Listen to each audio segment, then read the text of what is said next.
اللهم صل على سيدنا محمد الفاتح لما أغلق وقاتم لما سبق ناصر الحق بالحق وهادي إلى صراطك المستقيم وعلى آله حق قدره وقدره العظيم. بسم الله الرحمن الرحيم. صلى الله على سيدنا محمد وعلى آله وصحبه وسلم تسليما. الحمد لله رب العالمين. أفضل الصلاة وتم التسليم على سيدنا محمد وعلى آله وصحبه أجمعين. ورضي الله تعالى عن هذا السادات التابعين علماء عاملين وأئمة أربعين مجتهدين مقلديهم إلى يوم الدين. أما بعد. Alhamdulillah Rabbil Alameen. This is the Soullutionz podcast. Another podcast presents a discussion on the misconception of marriage and the Zina culture. I'm one of your hosts, Abdullah, Imam Abdullah Ameen, along with Amir Abdullahi, Amir Khalil Abdullahi, and Imam Malik and brother Saleh Abdul Mujeeb. Alhamdulillah Rabbil Alameen. This is basically this discussion is one of a series of discussions, that we always have. We always have among, not on a live platform. It's kind of strange on how marriage and pursuit of marriage is people actually blending that in with the culture of Zina. You know what I'm saying? And what I mean by that, instead of going about finding a spouse the traditional way, and what I mean by the traditional way is that you're known in the community, you're part of a community, part of a jama'ah. You attend a series of masjids, or you attend one masjid with established organizational structure, to where all of the brothers and the sisters, they know each other. The children are raised in the masjid, classes, events, Eid, Jum'ah, the congregational prayer, all of these things. You pretty much know whose daughter is single, whose son is single. This is a traditional way. This is the way that the companions and the tabi'in, this is how they interacted and remained. They knew who was single. I'm gonna give an example. During the Caliphate of Umar ibn Khattab, every night, him and his wazir, his naib, they would walk around every night. They would, look to see what was the conditions of the community. All right, they walk past this. They walk past this dwelling, this house, to where a woman and her daughter, they were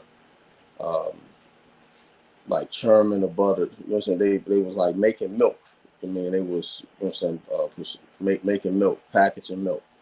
And the mother told the daughter to mix water with the milk.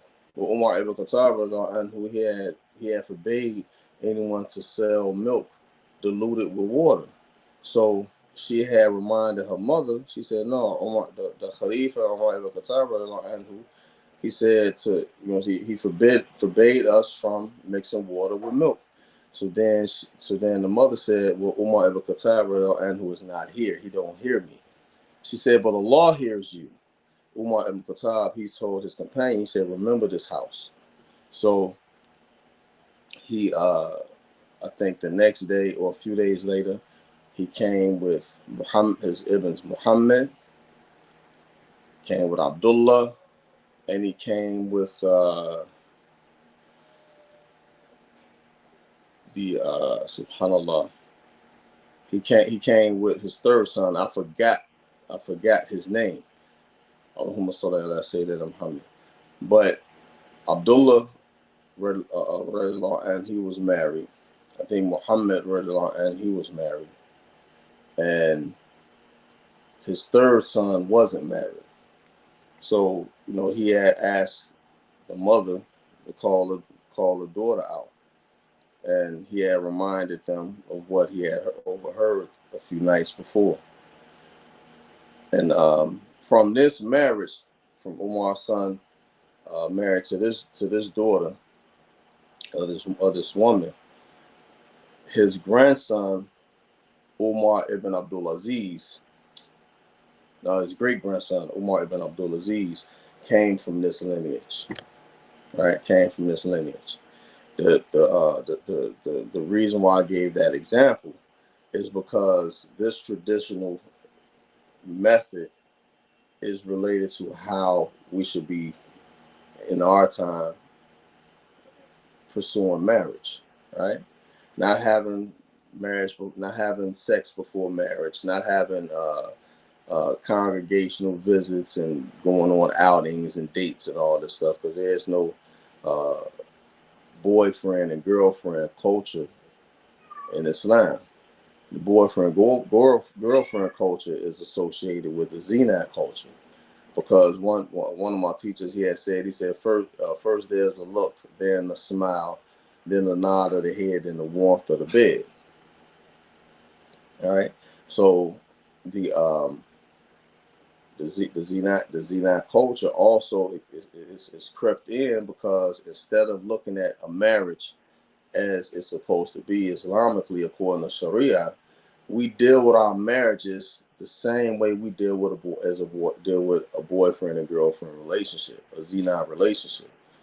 When the case is not supposed to be like that, and we incorporate dating, and if I date someone or get to know someone, there's no getting to know someone before. What do you want to know?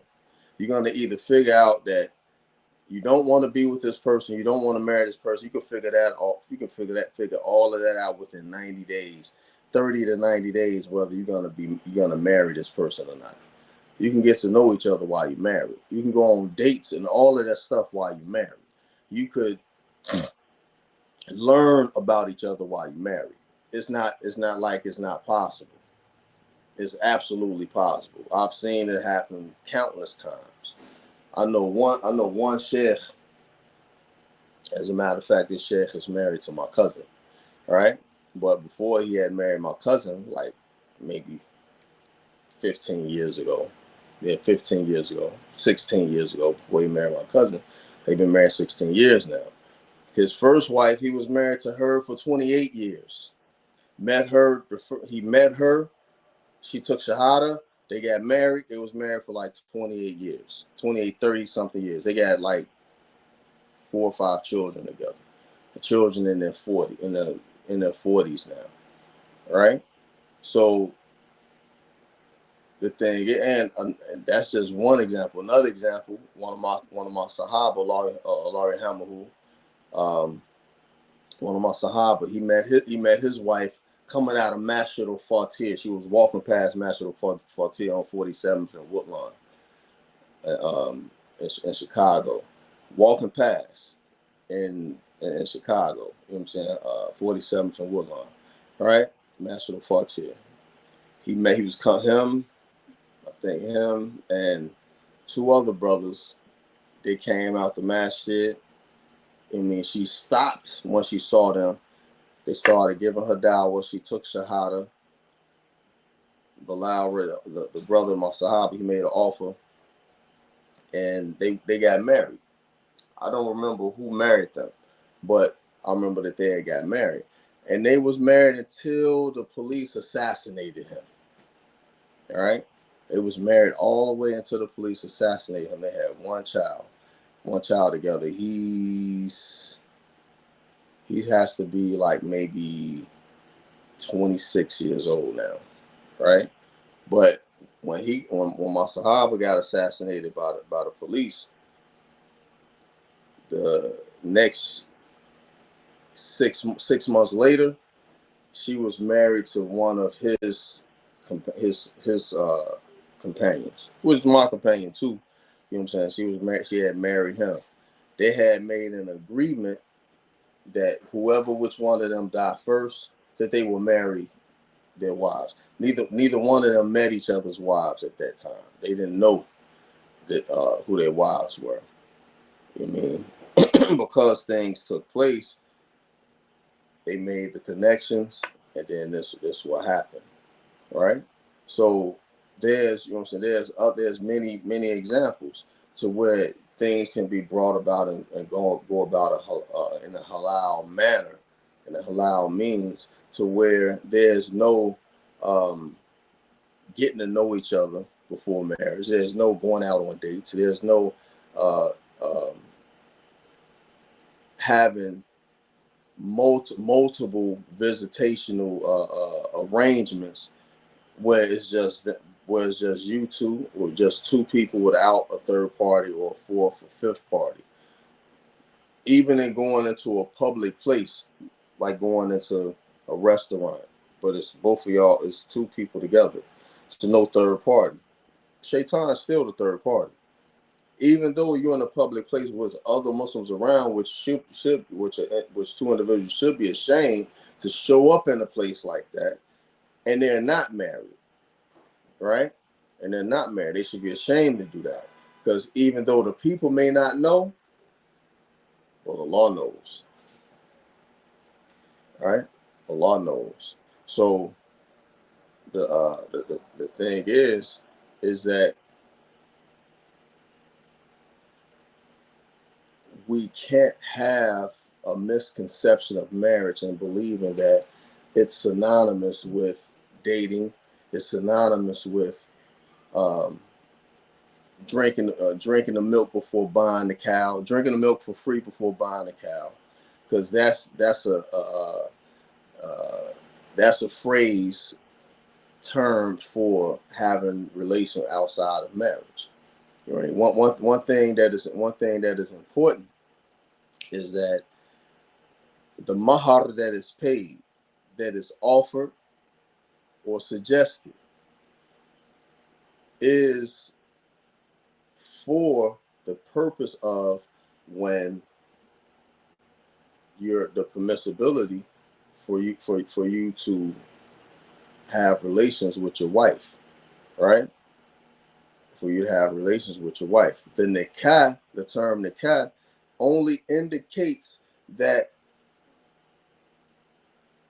consummation has taken place, right? A consummation only takes place when there's a contract established with two witnesses, the offer and acceptance, the mahar, and the facilitator of the wedding, of the marriage. All right. The husband can only the only thing that he can actually force his wife to do is to come to his bed. So there's no marital rape. It's ridiculous. You know what I'm saying? There's no marital rape. The mahar, the dowry that has been paid, that facilitates that. That's why you don't drink the milk for free before buying the cow. You buy the cow first, then you drink the milk. That's what the mahar doing. You buy the cow. You follow what I'm saying? You pay what is owed. You know, so this is what is owed to her. Whether you owe it to her, you pay it directly, or you defer it, which is not necessarily, it's not recommended to defer a mahar. However, you can defer it, or the woman that you marry, she could forego it. She could relieve you of it, right? You know what I'm saying? As a gift to you, just relieve you of it. No, you don't. You know, so don't worry about that, and stay and be married to you. You know what I'm saying? So it's like still there's an agreement, there's an offer and acceptance, and this nikah takes place. Now how hard is it? How hard is it for an individual to get married? It's not that hard. It's not rocket science. Two people, they talk for a couple of weeks, they have 2 or 3 sit downs. By the way, having a sit down is not something that is from the Quran and the Sunnah. That's not. It's not in the Quran and Sunnah to have a sit down, right? This is something that we do. This is something that we do. When the Sahaba was interested in marrying a woman, or the Prophet ﷺ was interested in marrying a woman, they came to the Prophet ﷺ, and the Prophet ﷺ asked the Sahaba, "What do you have to offer her as a mahar?" There was no sit down.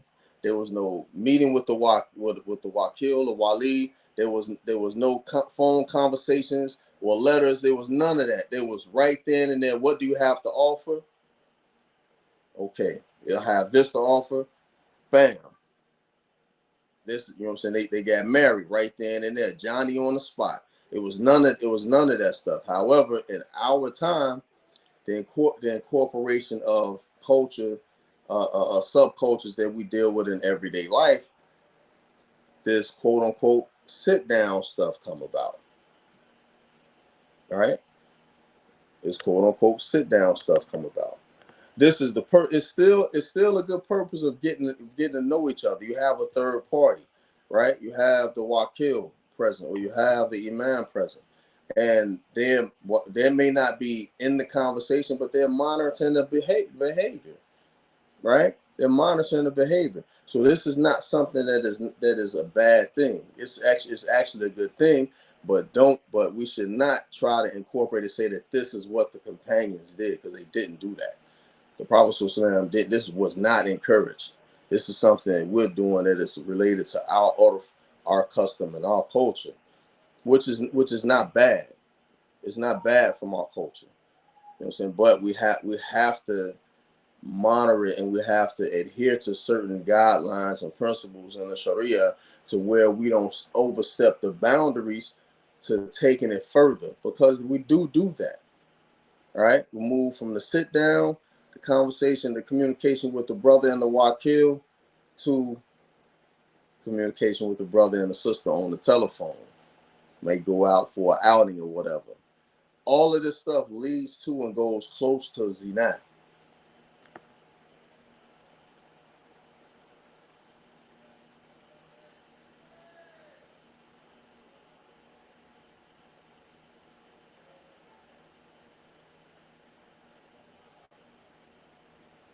It's close to Zina. You know what I'm saying? Allah subhanahu wa ta'ala says, "La taqrabu zina." Don't go near it. What is defined in going near zina? All right, just what my teacher said like 30 years ago. First there's a look, then a smile, then a nod of the head, then the warmth of the bed. But the first step is, how you doing, sister? Assalamu alaikum wa rahmatullahi wa barakatuh. How you doing, good sister? Wa alaikum salam, she replied. And then it starts from there. No, all right, are you married? You got to wakil. Give me his contact information, or give him my information. You just sit and wait and be patient. The whole time, where are you incorporating Allah subhanahu wa ta'ala in the scenario? When are you making dua? Do you make istikhara at that time? You know, so when do you incorporate Allah subhanahu wa ta'ala in the scenario? Right? Any woman that you want to marry, any brother that you're thinking about marrying, istikhara is the key to receiving instruction and guidance from Allah subhanahu wa ta'ala on the matter, because this is a life-changing matter. What is associated with marriage and family and community and jama'ah is that you're building family. Children come from that. The children have a lineage, whether the lineage is that their father was from a noble family or their mother is from a noble family. The children, they have a mother from marriage. They have righteous names. They have aqiqah. All of these things, these three things I mentioned, they're associated with the rights of the child on the father. This is what the father has to facilitate for his child: a righteous mother, a righteous name, and aqiqah. I mean, if the mother's from a noble lineage, and the father's from a noble lineage, that's even a plus. If the mother and the wife, she has money and the family has money, or the husband, he has money and his family has money, that's another plus, right? That's another plus. But where does it all start at? It starts from community and jama'ah. I remember growing up. It was his sister, mashallah. I ain't gonna say her name. I'm gonna just say a name, Latifa, right? I'm gonna just give a name, right? You know what I'm saying? I was like, man, she was nice, mashallah. So her father used to work with Malcolm X, right? And he was one of the key brothers involved in the community. You mean that I was a part of. So, you know what I'm saying? I went to I'm like, man, I want to marry Sister So-and-so. You know what I'm saying? What's happening? No, she's single, right? I think I had been married already twice, right? I was married already. I had married already twice. I had 2 wives. So I was like, talk to him. You know what I mean? Talk to her father. However, I know her father, and her father knew me, but I never approached her. I never approached her at all. As a matter of fact, she didn't even know that I wanted to even marry her. All right. So when I think he had talked to her father, you know, I don't know the conversation that they had, but when he came back to me, he was like, you know, I don't think that's a good idea. Right. I don't think that'll be a good idea. I think only had like I think Muhammad was born at this time. My Ibn Muhammad, he was born at this time. So, and you know, I was like going through transitions or whatever. So then he was like, "No, I don't think it's a good idea. You know, maybe inshallah, if you have someone else in mind, you know what I'm saying, we'll try to work on that." But because I knew, the reason why I knew to go to him is because my first wife I had married when I was young. So he wasn't for that, you know, children out of wedlock stuff. So, you know, he made us get married. But the thing is that because there's a community, right? Because there's community, and everyone know each other, it's easier to find a spouse, right? And the fact that you do know certain individuals, you may know of them, but you don't know them directly, you know what I'm saying? It makes it a lot easier. You know what I'm saying? I remember like my twins' mother. Everyone that we knew, we had was mutual, but we never met each other until uh, a brother that was part of the Jamaat had introduced me to her.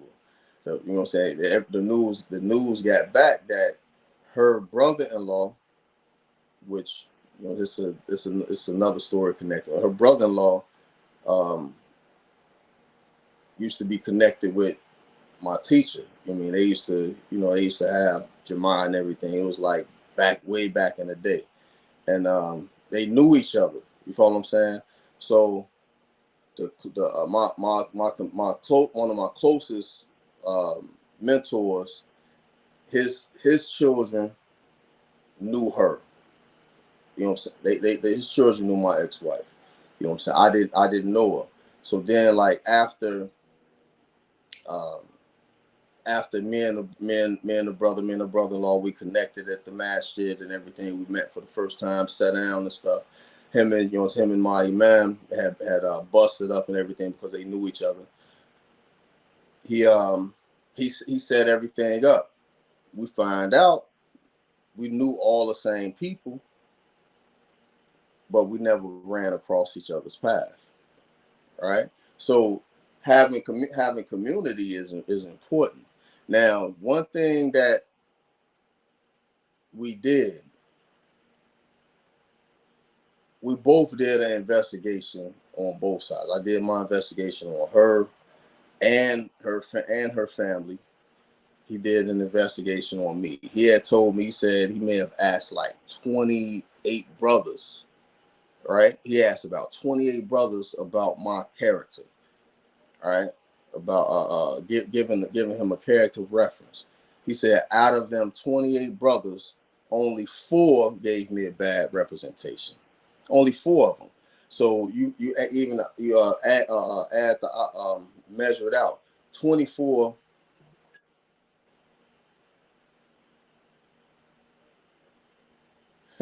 24 and 4, right? It's 28. So 4 out of 28 people had a bad, perception about me. You know what I mean? So we never talked about what was said. It wasn't no concern. We never talked about what the 24 brother said. It wasn't no concern. We never talked about what anyone I've talked to said. I mean, we just I made us the Cara. She made us the Cara. Bam. You know what I mean? We got married in a few months. That's how it went. You know what I'm saying? So this is this is one of the things that's important. SubhanAllah, it's kind of strange. I'm what I'm saying, waiting for the other host to chime in, and no one has chimed in yet. But alhamdulillah, anyway, as follows. There's some things that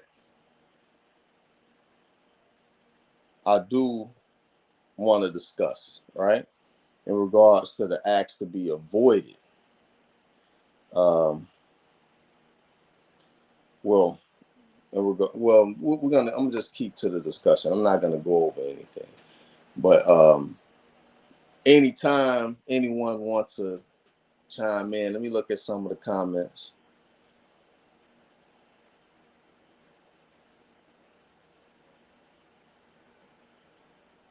Wa alaikum salam wa rahmatullahi wa barakatuh. Social media. Yeah, but before a lot of the things that I had mentioned is I'm talking about before social media. Before social media and before not before cell phones, but before social media. MySpace and Twitter and Tango and all of this stuff. Some of this stuff is probably before AOL, you know what I mean? But I'm not gonna go into all of that. I mean, but still, social media has added some diversity to the search. I mean, some diversity to the getting to know each other. And there's been some successful connections on social media. There's been some drastic, horrific incidents that have taken place as a result of social media as well. However, this comes with what's happened at the before Yom Kippur. I mean, this is this comes with the dress rehearsal. You know what I'm saying? The main purpose is that we as Muslims have to behave as Muslims, right?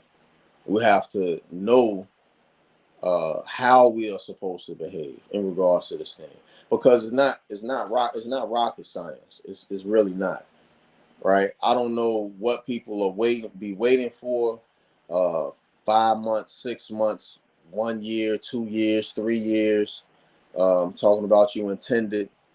It doesn't take that long.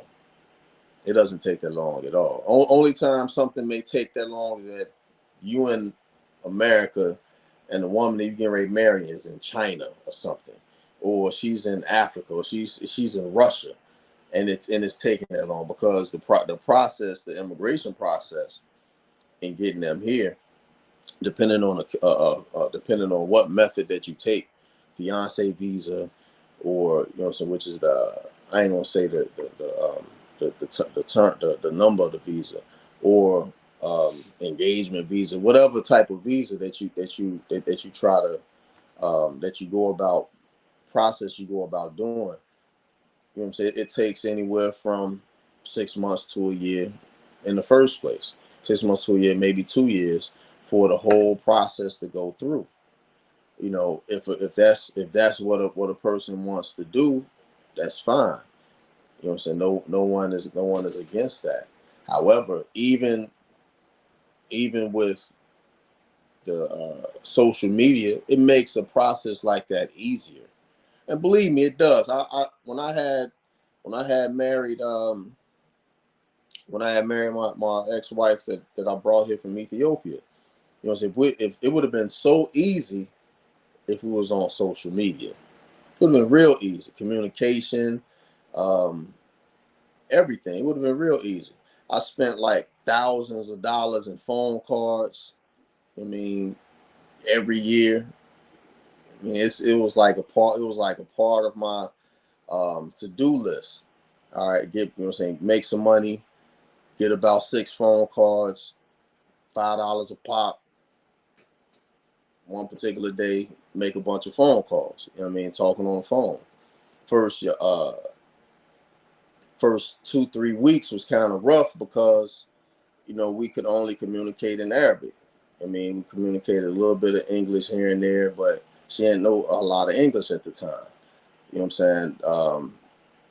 About maybe 2 weeks we had an interpreter because it was easy for her to speak the language that she normally spoke to someone, and they translated it to me. But when I would speak to her, we would speak to each other in the Arabic that we understood, that we knew. So it was a lot easier. When I got over there, when I got over to Ethiopia, it was a lot easier. Wallahi, it was a lot easier. So the thing is that the same type of connections we went through someone, you know what I'm saying, my companion, his wife, knew her. She was his sister-in-law's teacher. I mean, so it was like a connection. The first brother to marry someone over there, and man,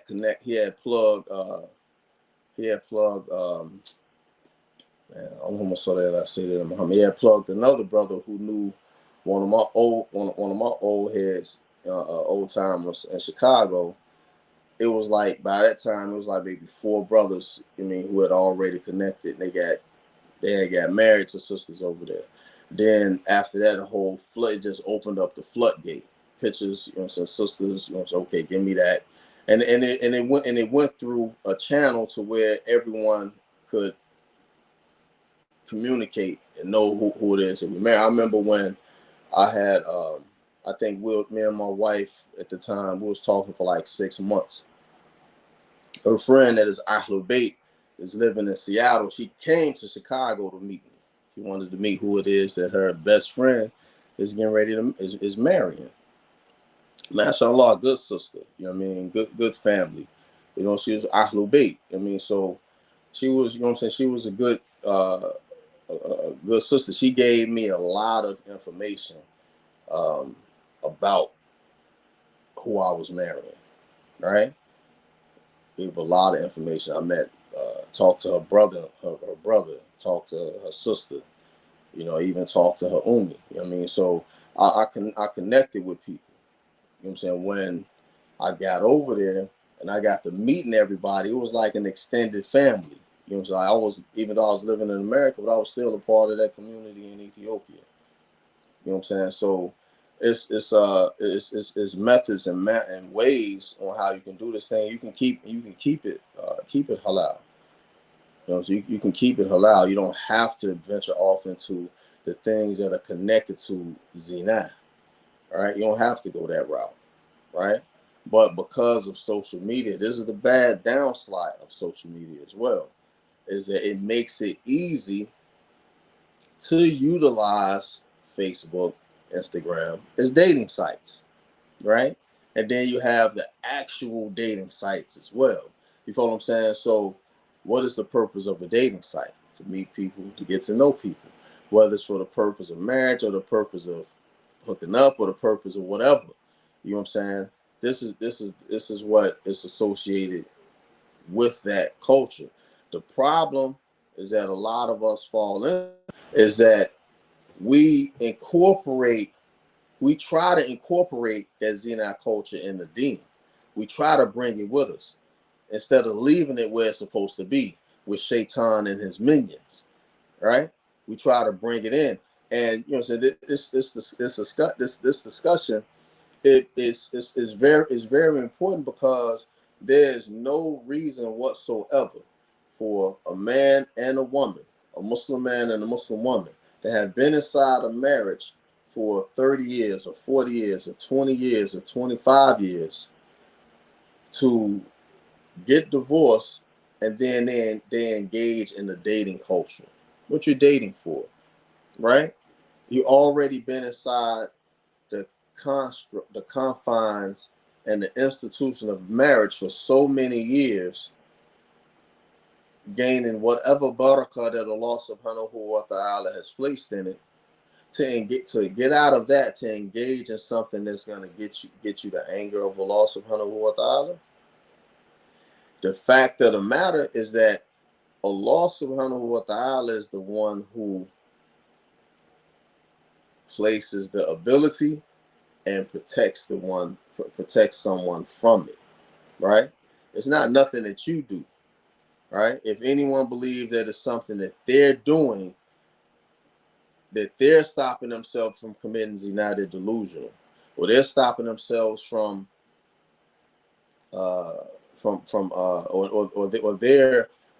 they believe that they're the ones who is causing them to do good deeds, and they're delusional, because Allah subhanahu wa ta'ala is the one who is the real doer. He's the one who gives you the ability to perform good deeds, and he gives you the protection from you committing bad deeds. So there's no free will. There's no free will. It's only Allah's will, right? It's only Allah's will.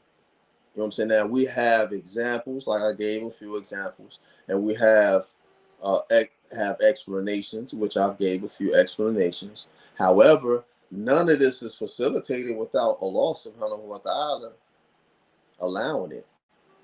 I mean, the other direction is not facilitated unless Allah ta'ala protects the individuals from it. Because just as easy as it is to get married, it's easy to commit zina too. You know what I mean? The only thing is that Allah subhanahu wa ta'ala puts the obstacle there and makes it possible for that to take place. Right? It's nothing that you're doing. You're not that special. We're not that special at all. All right? We're not that we don't have no power to do anything. That's the whole purpose of la hawla wa la quwwata illa billah aliyyul azim. La hawla wa la quwwata illa billah. We don't have no authority, no power to do anything. You know what I'm saying? You know, Allah Ta'ala has that. You know, so you ready, Amir?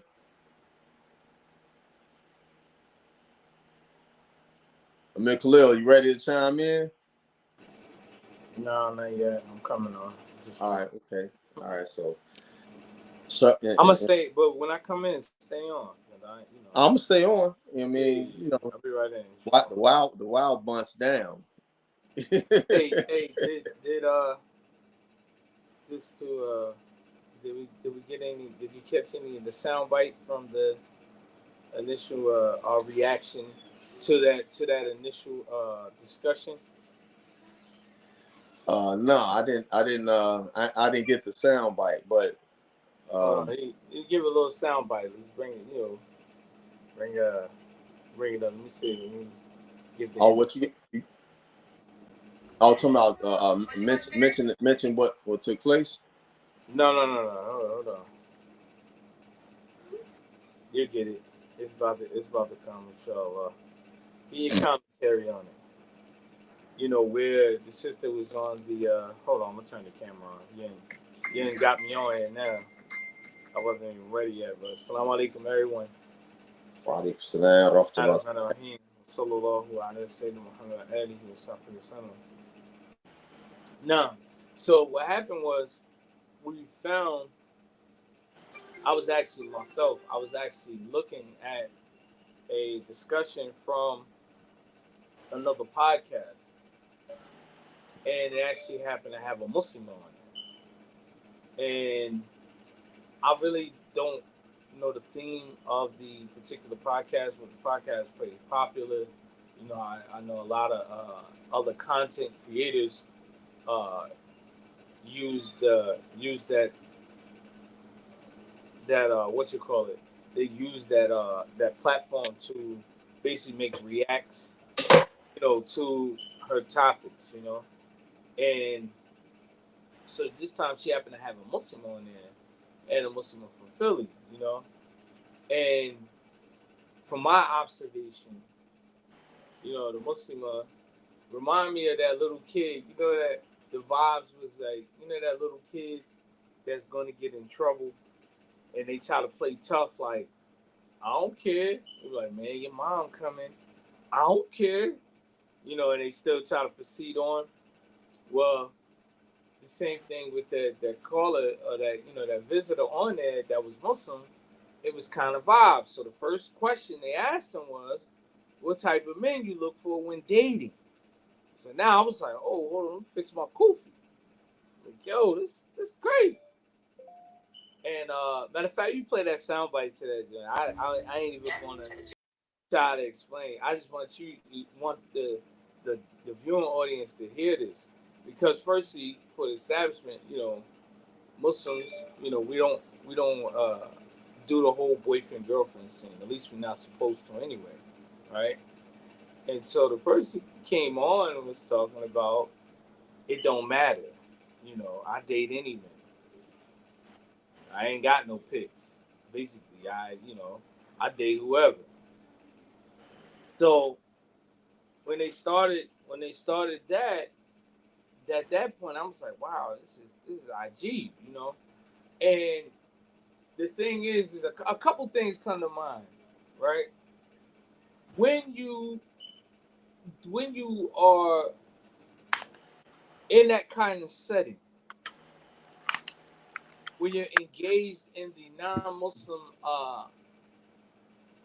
field, right, or program or whatever the case is, it's no different than if you were on like Kevin Samuels' program, right?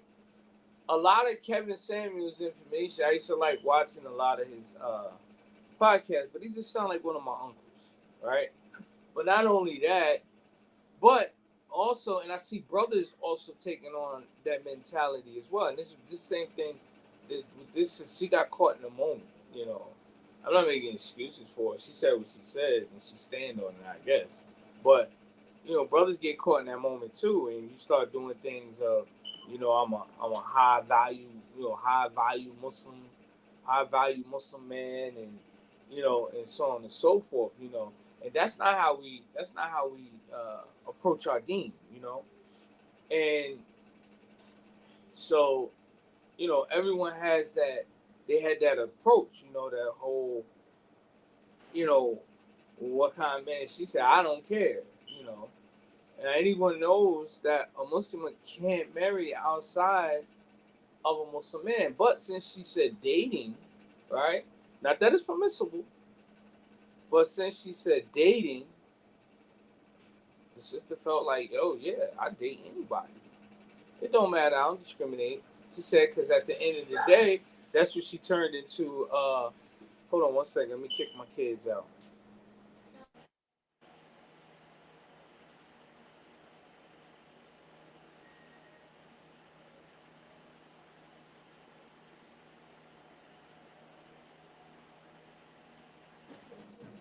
Oh. Anyway, so yeah, so basically she said, ain't no pics. And she hits you with the universal talk, what I mean, there's only one God. It was just like, okay.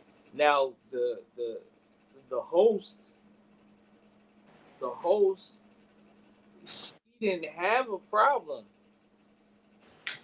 exposing that, but apparently she knew something too, because she asked her, aren't you a Muslim woman? Right? She asked her that, aren't you a Muslim woman? And it was like, yeah. So she proceeds to go on, into the foolishness, and one of the things, one of the things that, you know, was, well, you know, hold up, go ahead, play the sound bite, I didn't 2 years. 22 years. When did you get divorced? We just got a divorce 4 years ago. Why did y'all get a divorce? We was best friends first, so we figured that, not to mess up the friendship, we just, decided to part ways. But we still are the best of friends. Okay. So it wasn't a bad situation. Oh no. Not at all. So, all right. So Jerry, I'm gonna ask this with respect. You're a Muslim woman? I am. Okay. So let's start there. Do you want a Muslim man? It doesn't really matter. I mean, I will date and see if, something is serious. Like, I'm just not going to just turn anybody away. Because, we're all human at the end of the day. And at the end of the day, it's only one God.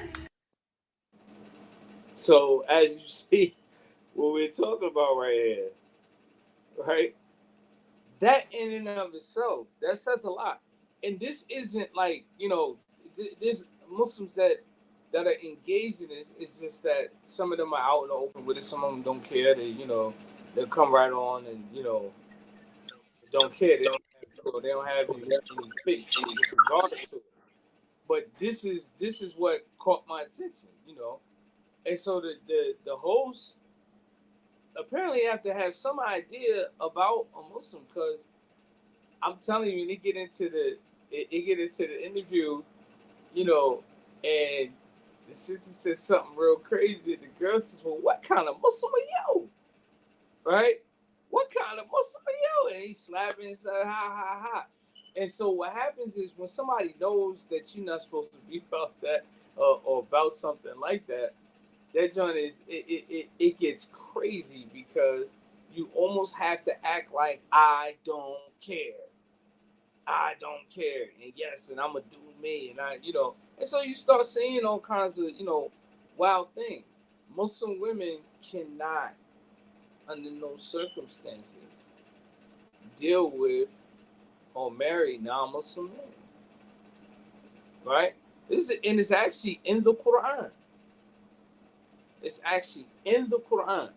All right. So that's number one. So usually with that kind of environment, it brings about the person's behavior, to, to start to behave and speak and think and act like a certain way. Your brothers want to chime in? Go ahead. Don't let me come and keep talking. Go ahead. Now, I just want to add, right? The host, it's like saying, the topic of the podcast. But however, the host is a part of a network of different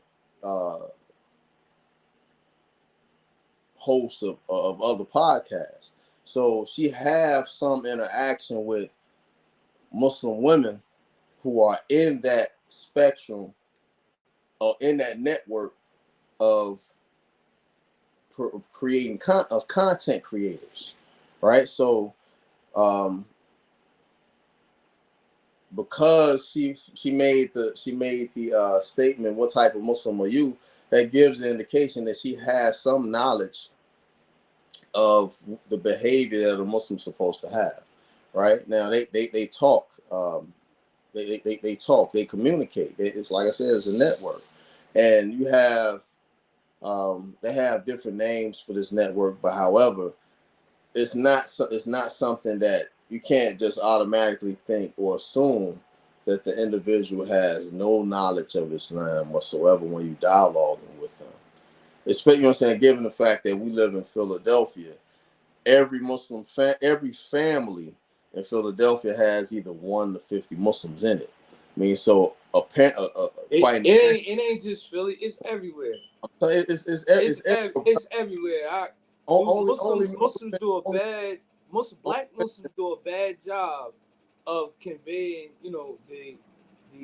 I'm not gonna say all the way around the board, because I almost sound like anyway. But no, every family has Muslims in it, bro. I done been in the sticks, way deep down in the sticks somewhere in the South, and they got cousins. My cousin such and such is Muslim. Everybody got it. It ain't just, I promise you, it ain't just for everybody. The most pork eating, pickle feet, pickle pigtail juice licking got Muslims, and you be like, yo, they got Muslims in here? It's like, yeah, Uncle Archie, you know him as Abdullah, and he's Uncle Archie, you know. But go ahead. Yeah, Man, so don't be afraid to jump in. I kid you, be coming in, and then you bless us for like 10 seconds. You be like, I'm out. Nah, this ain't our Facebook chat group, brother. You on there? Jump in there. I got a good voice tonight. I'm on. Only mention Philly because that's what we are right now. And you know what I'm saying? We deal with certain situations that like for instance, you got plenty of non-Muslims that's non-Muslim cousins, right? Right. They be like, my cousin Muhammad, man, he'll be playing. He's serious about that Islam. Trust me. And you got people deep down in the country. Trust me, they get. I got Muslims in my family too. That's what I'm saying. That's what I'm saying. All across the board, we are that cousin that they're referring to. Yeah, they may be in my family. They may be referring to quite a few cousins. You know what I'm saying? The ones that's serious and the ones that ain't. I mean, but still that they have. Everyone has did some type of degree of dawah in their family, whether it's verbal or their actions, the way that their behavior has changed and how they have benefited from the Islam that they put into practice. You know what I'm saying? One of the first things that we're supposed to look for in marrying a spouse is how committed the person is to Islam. How committed the person is to Islam. And this is countless hadith where the Prophet ﷺ talks about the virtues of women and seeking, you know what I'm saying, and the type of woman that you seek out for marriage. You know what I'm saying? It's the type of man that is seeked out for marriage, right? The example that I gave earlier about the characteristic that the sister had that Umar ibn Khattab liked. I mean, from during his him and his companion doing patrol, you know what I'm saying, come across the house, he liked that quality. When the mother said, well, Umar's not here, and the daughter said, and he can't hear me, she said, Allah hears. You know what I'm saying? This is the type of quality, you know what I'm saying, that he liked. You follow what I'm saying? He wanted this for his son, for one of his sons, right? And the woman, she was happy that the Amir al-Mu'mineen wanted to marry her daughter to one of his children. You know what I'm saying? He stopped her. He said, look, my son ain't got no money. It was because he's my son doesn't mean that he has wealth. I mean, he doesn't have any money, but the characteristic that he likes, this is what is instilled in his sons too, right? So this is what we have to look for. You know what I'm saying? And people that's on these platforms, Kevin Samuels and Kendra G and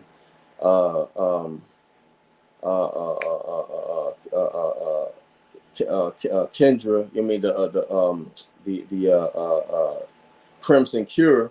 I mean, you know what I'm saying, these people, they're all familiar, you know what I'm saying, with each other, and they network and they talk and bust it up. So when the sister gave that description of herself, the first thing we got more. The first thing that she said is that some of the people, I believe, are maybe thinking that, you know what I'm saying, you're not a true Muslim. So are you Muslim? She's like, yeah, Hold on. We got more. Let's go more. Now, go ahead, give your comment. I'm about to bring in some more comment or content. Go ahead. You want to give comment on what the little soundbite we played, or you want to go to the next one? All right. So, you know I'm talking Malik. Malik got his mic. Malik. I missed the soundbite. I had came in. I had just got in the house. I missed it. I caught like the last 30 seconds. Can we replay that soundbite for the good brother? Inshallah. What you want, Mary? Yeah, 22 years. 22 years? When did you get divorced? We just got a divorce 4 years ago. Why did y'all get a divorce? But it was best friends first, so we figured that, you know, not to mess up the friendship, we just, you know, decided to part ways. But we still are the best of friends. Okay. So it wasn't a bad situation. Oh no. Not at all. So, all right. So Jerry, I'm gonna ask this with respect. You're a Muslim woman? I am. Okay. So let's start there. Do you want a Muslim man? It doesn't really matter. I mean, I will date and see if, you know, something is serious. Like, I'm just not going to just turn anybody away. Because, you know, we're all human at the end of the day. And at the end of the day, it's only one God. What you got to say, Malik? So she says she Muslim, right? I want to make sure. And she says she don't turn anyone away and she dates, right? Bismillah ar-Rahman ar-Rahim wa sallallahu ala Sayyidina Muhammad. Man, that's crazy. So she says she don't turn anybody down and she date. The crazy thing is, man, that's kind of common now. That's kind of common. So when we talk about, you know, the Zina culture and stuff like that, you know, I'll talk about the social media culture. You know what I'm saying? Like now, you know, we live in the time of the social media age where everything is so easy. Like, just being honest, the access to men and women, like socializing now, is not like it was before. And that's, you know, a lot of us can attest to that. Like, you might see a sister, a brother walking down the street. Before social media, you wasn't going to just crack on them unless you just, like, you know, you just was really real bold. You know, like a brother wasn't just going to approach his sister and vice versa unless you was just real bold. But now in the social media age, it's easy. You know what I mean? You can hide behind the keyboard. You brother Fulan, sister Fulana, and you just slide in the DM, slide in the inbox. Next thing you know, just what the sister said is taking place. You dating, you know what I'm saying? And it's so crazy. And I've had sisters, you know, our pro sisters, you know, we all been, you know, married a bunch of times and stuff like that. Allah knows best. You know what I'm saying? So you courting a sister or you trying to come at the sister. And I've had sisters say to me, like, well, hold up. Like, you asked them for the what? You going the right way. Can I get, you know, your wali information, your wakil? And wallahi, either one of y'all two, tell me if y'all heard this before. I had sisters say, look, well, hold up, right? Before I give you my wali or my wakil number, I got to talk to you first. You know what I'm saying? To make sure you cool, because I don't want to just give my wali, or it could be her father, my uncle, whoever, the brother from the masjid. I don't want to give him, you know, give you his information. And it's like, you know, you're not worth it. And I wasted his time. Well, like, really had sisters say that. So you're saying basically you cool with, you know, with us talking without a third party. Hold on. Yes, Mahmoud. No, I'm talking. So you cool basically without a third party. You cool without the wali or the wakil, and we just talk. You know what I'm saying? But what comes out of that? No third party. You don't have the wali, the wakil involved. We live in a real society. Now, if you're a brother that's weak, you know, you're weak in your nafs, and a sister that's weak, next thing you know, from the conversation, it leads to, you know, one thing. That's how Shaitan, when Shaitan comes at you, how does he come? How did he come to our father Adam? He didn't just come like, yo, I'm Shaitan. You know what I'm saying? Go near this tree and you're going to be destroyed. He said, what? He said, no. He said, I am for you what? A sincere well-wisher. I'm a sincere well-wisher. I want good for you. So we'll, you know, listen to the waswas of Shaitan, and our nafs is preplicating. I mean, he's preplicating, speaking to our nafs. Oh, well, you know, I can meet up with the sister. You know what I mean? You know, I'm strong. Y'all go out. You know what I'm saying? All right, boom. One thing lead to another. Next thing you know, you like Jerry Swagger crying in the middle. I am saying, no, we got to get married. Like, why even play like that? So it's crazy just from, you know, that little soundbite, what the sister was saying, that's really the reality of a lot of, you know, the Muslim men and Muslim women. It's like, we're going to date first. We're going to talk. You know what I'm saying? Forget about the proper channels, going through the wali, the wakil, having a third party. We basically going to do us. And the next thing you know, so we see that culture. Everybody, you know what I'm saying? Just out of that alone, what is, you know, what could you possibly get as a Muslim? Because you can't marry a non-Muslim. So Oh, I'm talking about two Muslims. I ain't even say a Muslim and a Muslim woman and a kufar. Subhanallah. You can't really, even if it was two Muslims, okay. You know, it kind of like brings that, you know, where the Prophet ﷺ talks about the imitation of the Yahud and the Nasara, where we'll follow them, a Jew and a Christian. You know what I mean? Where they do shibrin bi shibrin with dira'in bi dira'in. You know, inch by inch, handspan by handspan. You know, how much we'll follow them. And it's very commonly practiced and accepted now, even amongst the Christians, that people accept the whole boyfriend-girlfriend culture. But, you know, before we go into that, Saleh, I want you to give a little comment or react to that soundbite that we played. I got another one after that. Yo, I didn't hear the soundbite. Y'all gotta put me on the scoop, all right, bring man. the soundbite back. You gotta bring the soundbite back. I was in bring here being shit. Abdullahi. Yeah, 22 years. 22 years? When did you get divorced? We just got a divorce 4 years ago. Why did y'all get a divorce? We was best friends first, so we figured that, you know, not to mess up the friendship, we just, you know, decided to part ways. But we still are the best of friends. Okay. So it wasn't a bad situation. Oh no. Not at all. So, all right. So Jerry, I'm gonna ask this with respect. You're a Muslim woman? I am. Okay. So let's start there. Do you want a Muslim man? It doesn't really matter. I mean, I will date and see if, you know, something is serious. Like, I'm just not going to just turn anybody away. Because, you know, we're all human at the end of the day. And at the end of the day, it's only one God. Y'all laughing. Oh, no. Yo, not to cut you before you start, Saleh, but I really missed that part when she asked her, would you date non-Muslims? I missed that part. So that kind of nullifies everything. Like, you know, like Amir Khalil was saying, a Muslim woman can't marry a non-Muslim man. It's in the ayat in Surah Baqarah. So, I mean, that's kind of just, I mean, what can you even say to that? You can't even, what can you say to that? That's like on our slang, she shot out. She shot out. That's all I can say. Like, subhanallah. Go ahead, Saleh. Alhamdulillah, wa salatu wa salamu ala Sayyidina Muhammad. Just listening to it, like when I first saw it, right? Who put it up the first time? Ibn Khalil, you put it up? You found that? Mr. Petty Betty. I thought that was petty. But for one, when the first thing she asked, right, on that soundbite again, it was the divorce. When we hear about the divorce, right? For one, she asked, why did you divorce? She just said, you know, we just grew apart.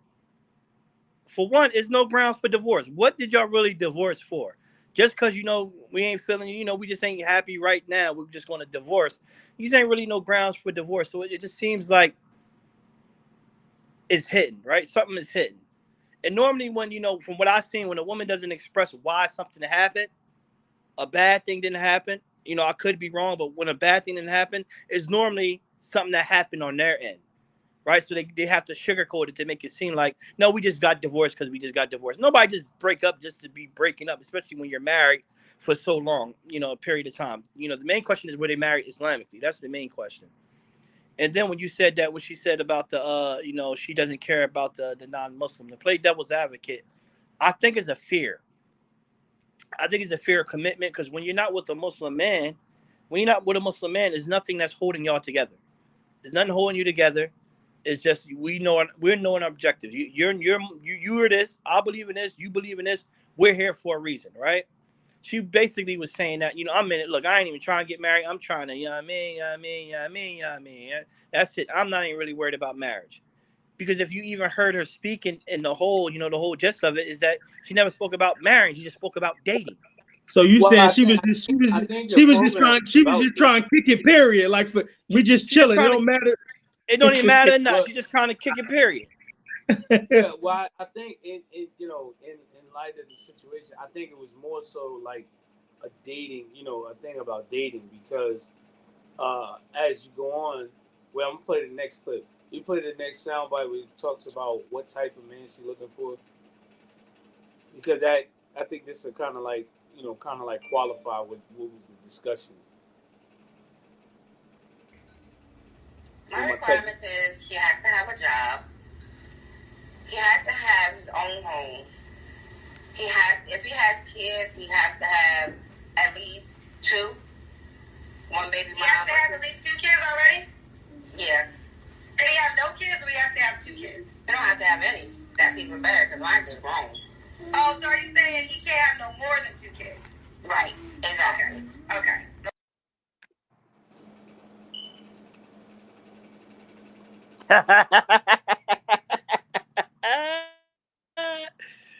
So, oh man, see this is I'm trying. Do y'all want me to be honest from coming from the hood, coming straight from the avenue, or do I gotta be, a little bit modest about the situation? Man, go in, man.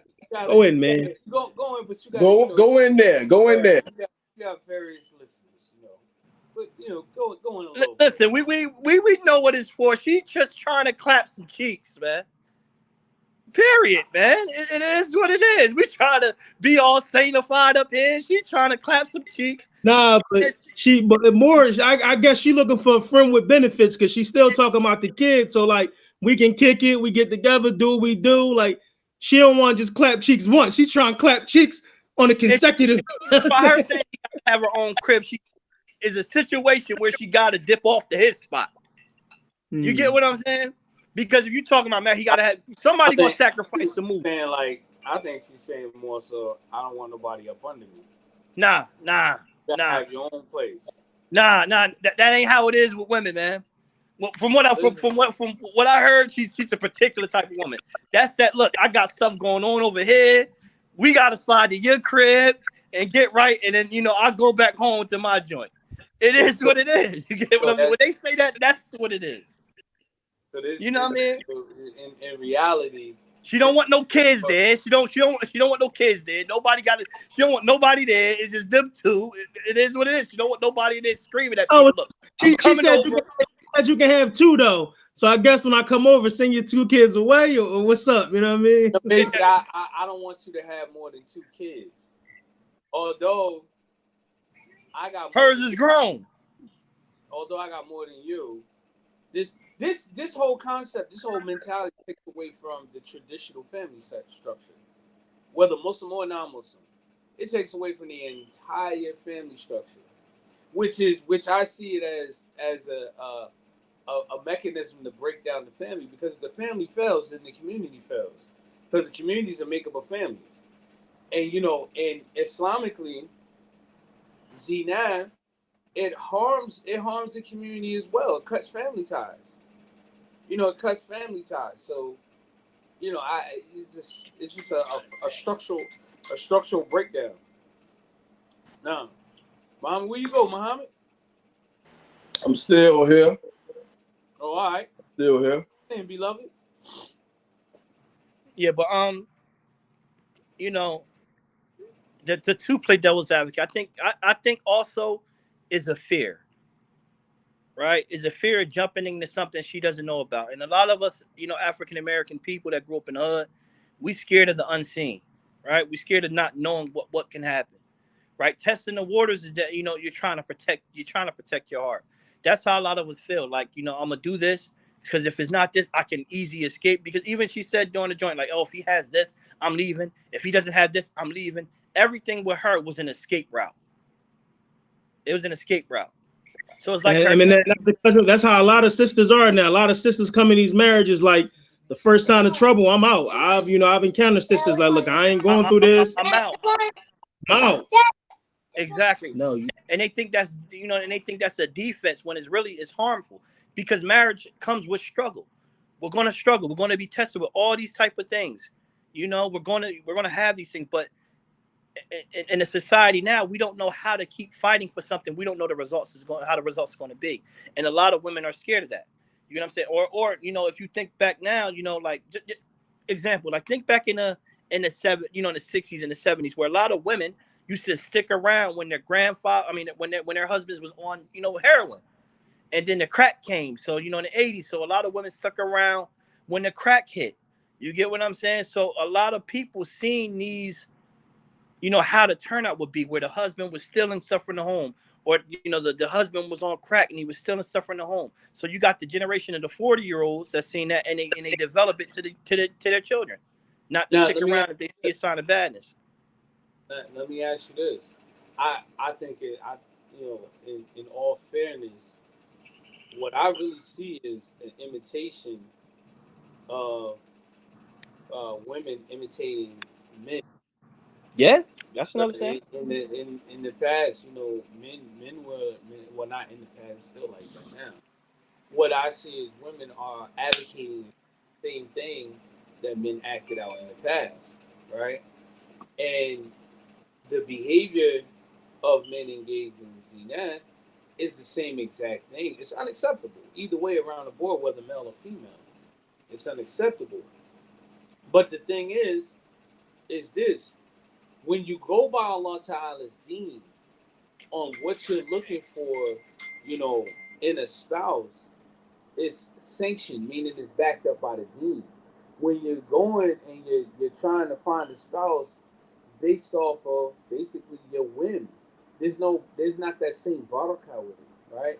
I want somebody that got a house, a dog, a garage. If he ain't got a garage, it ain't working. If he ain't packing, it ain't working. Blah, blah, blah. These type of things. This is all idealism. This isn't realistic or reality. This is all idea. It's all idealistic. An idealistic approach. You see what I'm saying? It's not real. It has nothing to do with Allah and His Messenger. So one more time, if you listen to what she's saying she wants, it's all idealism. It'll be backed up by the deen. See, in the deen, Allah Ta'ala gives everybody their roles, the roles they're supposed to play. Idealism, you just start talking about what you want. Idealism. This is why even if you look at it, people who do the what they call them, the BBLs, right? It's idealism, right? They got him looking. The ideal is, let me get this big old booty so all the men will look at me. You see what I'm saying? It's idealism. All this is idealism.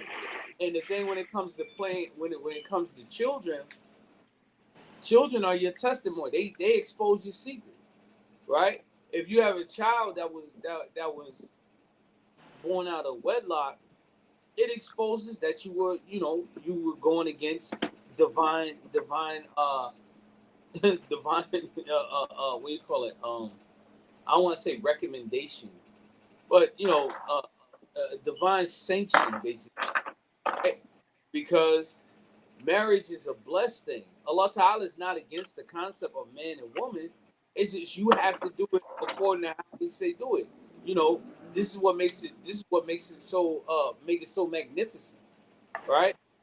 People who marry without Allah Ta'ala connected to it, it usually ends up at an end result. If it's about idealism, right? If you were thinking in the mindset of the kuffar, the only thing marriage does is give you, it don't even give you that type of control. You remember that statement? Oh, you telling me what to do? You ain't no ring on my finger, right? Mm-hmm. That's an illusion. Oh, I'm only gonna listen to you. If you married me, you married to me, still they ain't listening, right? So it's all idealism. But as Allah Ta'ala tells you in the Quran, if He tells you to get married, which is the instruction in the Quran, then get married. And then when you get married, then Allah blesses that thing. You lose the blessings when you go against what Allah Ta'ala is saying. So just one more time, play that sound bite again about the expectation, the idealism of what they want in this. I ain't even gonna say spouse. My requirement is he has to have a job. He has to have his own home. If he has kids, he has to have at least 2. One baby mama. He has to have at least 2 kids already? Yeah. Can he have no kids, or he has to have 2 kids? He don't have to have any. That's even better, because mine's just wrong. Oh, so are you saying he can't have no more than 2 kids? Right. Exactly. Okay. Well, the 2 kids part, I'm not gonna talk on a lot, but I know that takes me out of the category of having. I got kids that's grown. I got kids that's growing up with my grandchildren. So I mean, I'm not in that category. However, the one thing that we don't neither one of us even mentioned this is that you also find cases where Muslims they marry non-Muslim men. I mean, they marry a non-Muslim man. I'm not saying that their preference is that they'll marry a non-Muslim man, but they end up marrying them. One sister, her father married her to a non-Muslim man, and the same thing that the sister said in the first soundbite was basically, in a nutshell, what her father had mentioned, that there's only one God, right? And there's believers from the Muslims, and there's believers from the Christians, and there's believers from the Jews. So he hit the impression that was given to him is that who he married his daughter to was a believer from the Christians, right? So, and then you have some sisters that they've been married a couple of times to Muslim brothers, and they punch drunk, right? They punch drunk, and they get, what I mean. What I mean by punch drunk is that each time it was a bad situation. So their thought was, okay, they're gonna try the other side. Now, them marrying a non-Muslim woman, them marrying a non-Muslim man makes them sinful, right? It makes them sinful, but it also causes different issues that they're gonna end up dealing with. One, they're gonna deal with the fact that this man is gonna cheat. You know what I'm saying? And his moral standards that he's not gonna take more than one wife. He's married to you. He's gonna be married to you, and he's gonna have like this jump off over here, this jump off over there, this side chick, the second side chick. He's gonna do his thing. So this is what you're saying that you're signing up for when you I'm gonna try the other side. However, ignoring the fact that the Muslim husband that you married, that you was married to, that did the same thing, that cheated, you know what I'm saying? It doesn't exempt them from doing that, other than the fact that Allah Ta'ala has not put fear of him, put taqwa in his heart. You know what I mean? So the thing is like you're afraid that certain things that happen to you, your husband gonna go upside your head. You're not gonna be provided for, or you be provided for, but the flip side is that when he get irritated, he going upside your head, and you deal with that. Your loyalty, you deal with that because you're being taken care of, right? It's the same type of mentality of a chick that mess with a drug dealer. As long as he got that bread, she'll put up with anything that she got to put up with just to stay with him, and she'll put up with him having other chicks as long as she benefiting from him. That's the other flip side of the Zina culture that Muslims are trying to bring into Islam with them as well. What about that piece of the Tetris board? You know, because when you said outside, you brought me somewhere else. Okay, can I quote something? They also delve into homosexuality on both ends, men and women. Go ahead. That's a whole nother topic. Yeah, that's all. All I wanted to say is when women think like that, in the words of the Honorable Jay-Z in the song Marcy, he said, I don't know what the heck she's thinking. Them dudes is foul just like us. Right? So it's like you going out here and trying to pick another man. Men are men. You're going to have men that's going to do this. You're going to have men that do that. There's men going to have, that's going to do this. It doesn't take away what they believe in. He's a sinful Muslim. It's like if we think that everything is going to be applied by the book sometimes, then we're in for a rude awakening. These things happen. This is what Tawbah for, right? And normally, the reason why a lot of the zina happens is that we're not looking at what's the sinful things in the home, right? Because some women could blame it on the man saying he's hypersexual, right? Or that he just has to have different women. If that's the case, you know, Allah subhanahu wa ta'ala granted that he can have more than one, right? But the fact is that something sinful is happening in the home. What are we doing wrong in the home for this home, to, you know, for someone to want to step out and do something else? Normally, you know, what I, like I said, what I seen is we're all ignoring is that, and I don't know y'all or things happen, but a lot of times men get denied sex in the home.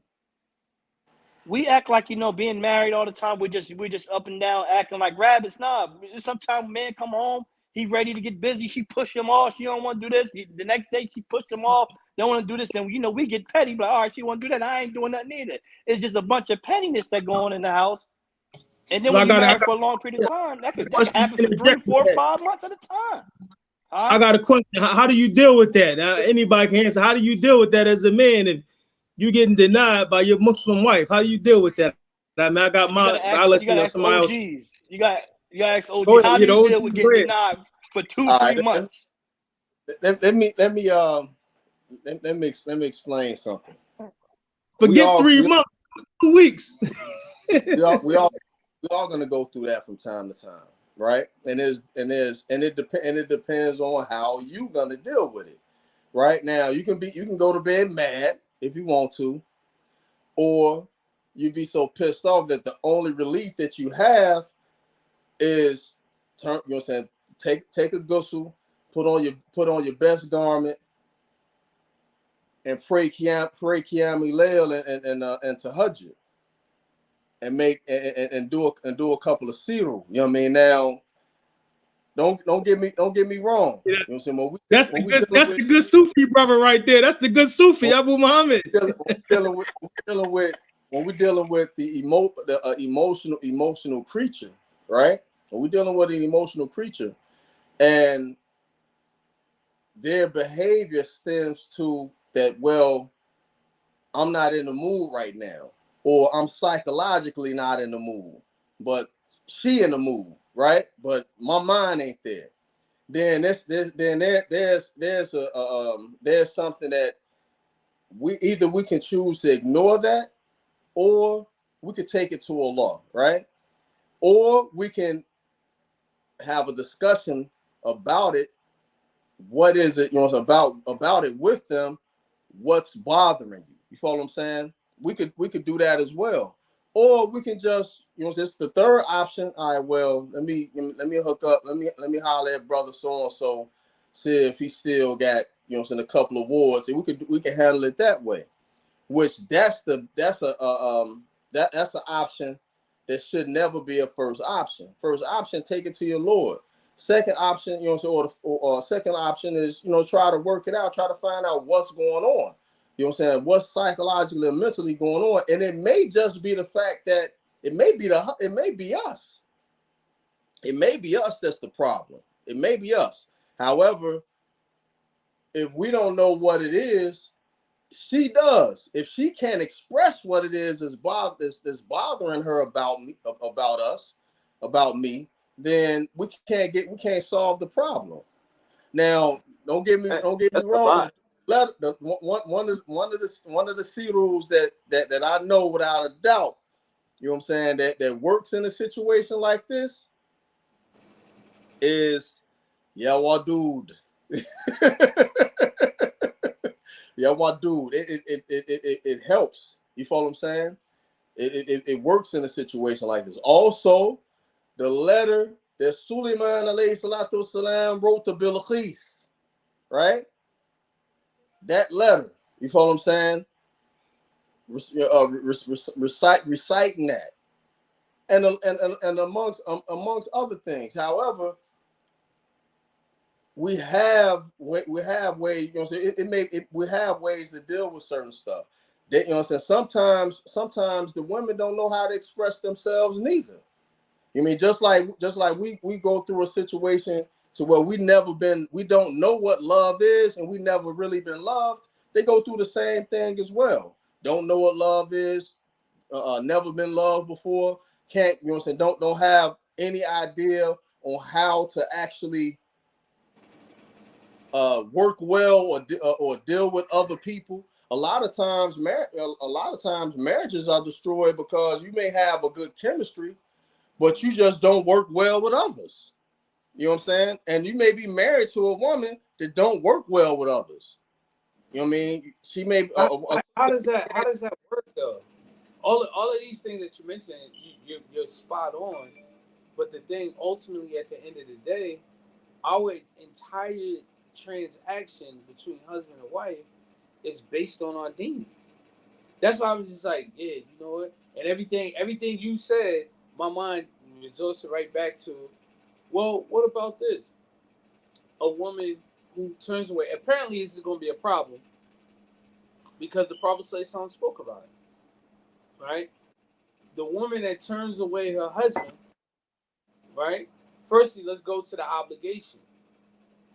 A nafil fast and a sunnah fast, a wife cannot fast without the permission of a husband. We're not talking about Ramadan. We're talking about any type of fasting outside of Ramadan. As the Prophet mentioned, he calls her to the bed, even if she was in the midst of cooking. You see, so somewhere in there, in the chemistry, in the heart, the iman is getting weak. Because when the iman is weak, when that certainty, and what is that firm resolution, that firm conviction that you have, is that you'll be punished or rewarded by Allah subhanahu wa ta'ala. When that's weak, then you see all type of doors to open. Because the same thing, everything you're saying as the imam, I know that people violate them joints, and the things that they say as the clapback, I'll be like, what did you just say? Right?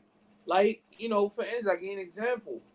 We talked about, because usually what you mentioned about a man not having relations with his wife not having relations with him, often most men use that as a green light to go out here and do whatever, right? And that's why a lot of times polygyny ain't working for a lot of brothers, because their reaction of engaging in the polygyny, it's like, well, things ain't right at home, let me grab this, right? Things, the failure and success isn't based on that. That's something we have to really like put in our mind. It's not based on how long you were married, because there's doubt about this child being his child, or is it the other guy's child. All that stuff is going on, but the only thing we still together after 30 years, right? That don't mean anything. You see what I'm saying? That goes back to what I was talking about being idealistic, right? You have to be Muslim, and then you have the people with the idea philosophy, right? You have to, a woman, a Muslim woman, she will try as much as possible to avoid the bed, because as one hadith mentioned, the angels, they basically make dua against her until she returns to obedience, right? So you don't want that. That's not the thing you want, right? So, that's what it all, reverts back to. Now, what these people do today, they use that as the excuse. See, this is why I watch porno. People do all kinds of infidelities. And the thing, it's like a sliding scale, right? And the grandest of all sins is infidelity. No, it's bigger. It's bigger to women than just cheating. Lying is like kufr to them, right? Which I don't even understand. You're gonna get lied to. I don't even know why they sit there and like pretend like, dude, they gonna lie to you. You might got something on that joint that's busted. Baby, how I look in this? How I look? Oh yeah, baby, you look good. He don't like it. If he say he don't like it, the reaction of, oh, why would you say that? Right? But everybody always scream, don't lie to me. So that's the one of the chief transgressions you can do in this time period is lie. That joint is higher than cheating. Right? That's the gravest of transgressions. Then cheating's number 2. But that cheating ain't even that serious no more, because most women like, you cheat, I cheat too. We might cheat together. We might be messing with the same person. Right? Like, people, I think about it. So, I mean, the whole trying to borrow the philosophy, the idealism of the kuffar never works. What about people who get into this whole thing of bringing another person into the bed with them now? Who we've been married for over 20 years and we want to spice things up. Who thinks like a Muslim shouldn't be thinking like this? But this is what they get into. Oh, sorry, don't get this started and they'll go run off. Come on back up in here. Hey, what's one of the questions? I don't know about anybody here, but I know I've been asked a question about the wives living in the same house. You know what I mean, one of the questions is that when y'all sleep in the same bed, do y'all all sleep together? Like no, right. That's like no, that's not. No, we don't do that. That's not permissible. But you look at some of these non-Muslim polygyny groups or communities, they incorporate menages in them joints. That's because I mean we can get into it. That's because if you really look at it, most idealistic practice of polygyny, whether Muslim or non-Muslim, it gives off the impression that women are in control of it. A woman that's jumping and pushing those menage or threesome, whatever you want to call it, they're in control. They want to pick the person. They want to control the setting. You know what I'm saying? It's the same thing even with polygyny. What was the first lie that I heard, when I became Muslim? Your wife has to approve of the other sister. It is almost the same exact thing. It's almost the same exact thing. I think she's a good fit for our family. To me, that's red flags. What you worried about who I married for? Right? Then you got to cover it back up with religiosity. With the deen. Oh, well, you should marry a woman should only be married for 4 things, marry her for deen. And I'm not saying that make it mockery, but that's usually their throwback. Right? It's all about control. The men have lost control of their households. Most of the things that's going on now and that's being talked about and being promoted is an advocacy for the male to lose control of his household. He's lost control of his family. That's what's really happening today. He lost control. Think about it. Traditionally, people offered the dowry. Look, this is what I got to offer. You take it, leave it. Now it's all about, what you got. What can you afford? Or, here it's about control. You know what I mean? And just be men. That's all you gotta do. Just be men. Here, look, this is what I got to offer.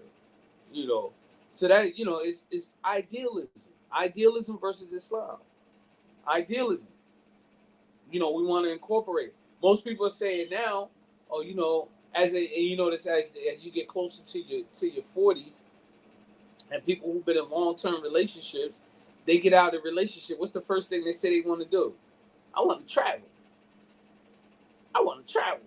I want to see the world. I want to travel. We are mimicking them. This comes from that. There's nothing wrong with traveling, but that's not the end all be all of our relationship. We're family building. The popular thing to talk about now is legacy building. Well, legacy building is to ensure and make sure that you have a family, you have children that are Muslim.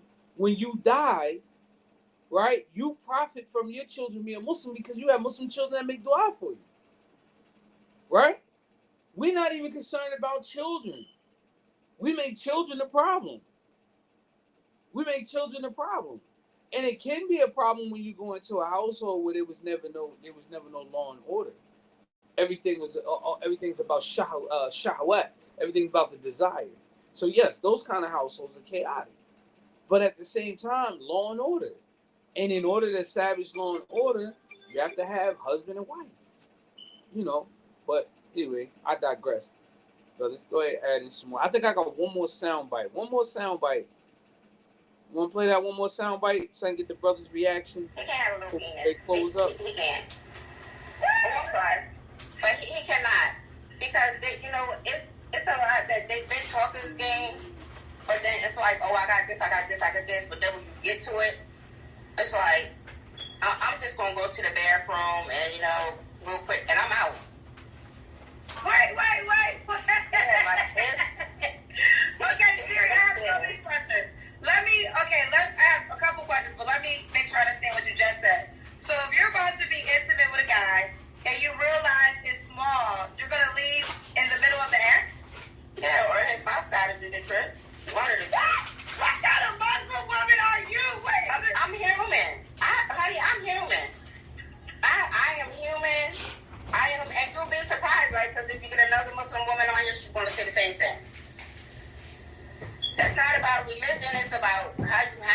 intimacy in the bedroom. Ain't no way. I'm gonna be laying next to Vienna sausage every night. I'm not doing that. Listen, I don't know the rules, so you gotta help me out. Is there any sex rules in the Muslim religion? Like you gotta be married first?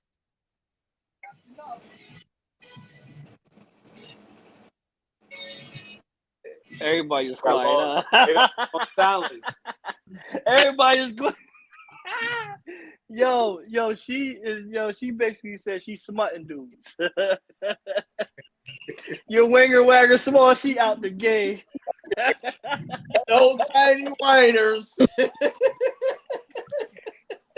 Yo, what can we say? Yo, listen, we trying to be nicer, but you can't be nice with stuff that's just blunt, bro. She's too blunt. She's too open. She telling you what it is for the rip. We try to sugarcoat it. She trying to smash something. That's it. It ain't no. Look, I don't care if you Muslim or not. You gotta have a wagger to your kneecap. You gotta. You can't have more than 2 kids. Can't have more than 2 kids. I'm trying to slide in and out because I want the badass kids knocking on the door. Because my kids is grown. I don't want them kids there. This is what she's saying.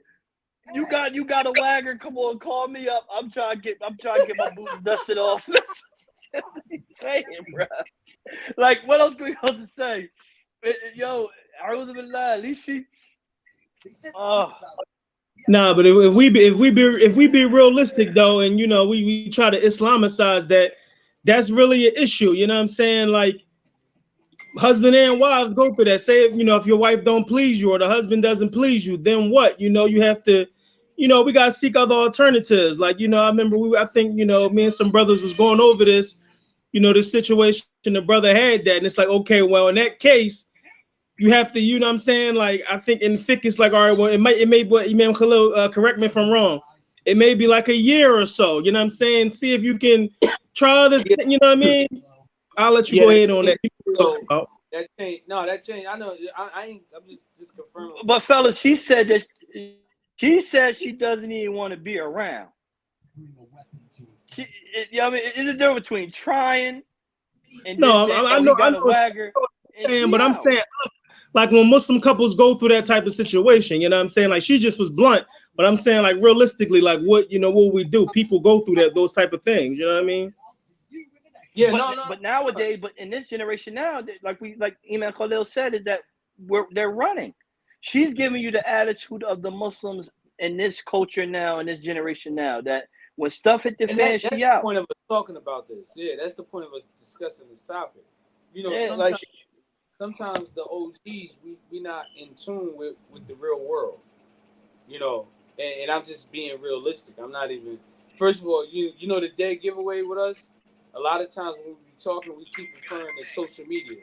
Social media. So Negroes sin inside, outside of social media. But we so used to the sin being boots on the ground. Now you're doing it in the air. You know what I mean?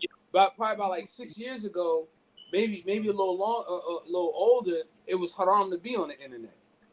Now you see everybody teaching on the internet all day. You understand what I'm saying? So that shows us there's a failure. There's a failure to adapt to change. And sometimes we're behind the curve instead of in front of it. So, but no, this is a contemporary issue that you're constantly dealing with. All right, we gotta find out. I've seen people come in, into the imam's office and basically demanding divorce the next day. That's just like not. That's just like. Look, when we look in the Sunnah, like when a woman asks for khula from Thabit ibn Qais, why did she ask for khula?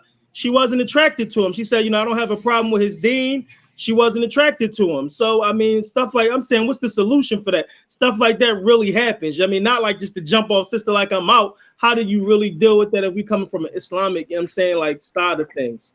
I mean, that's when our opinion and feelings is excluded. When you go, you got to marry the coolness of your eyes, man. You got to marry, and you got to find out what you like. No, Isa, that's idealism. If somebody is, lacking in that area, right?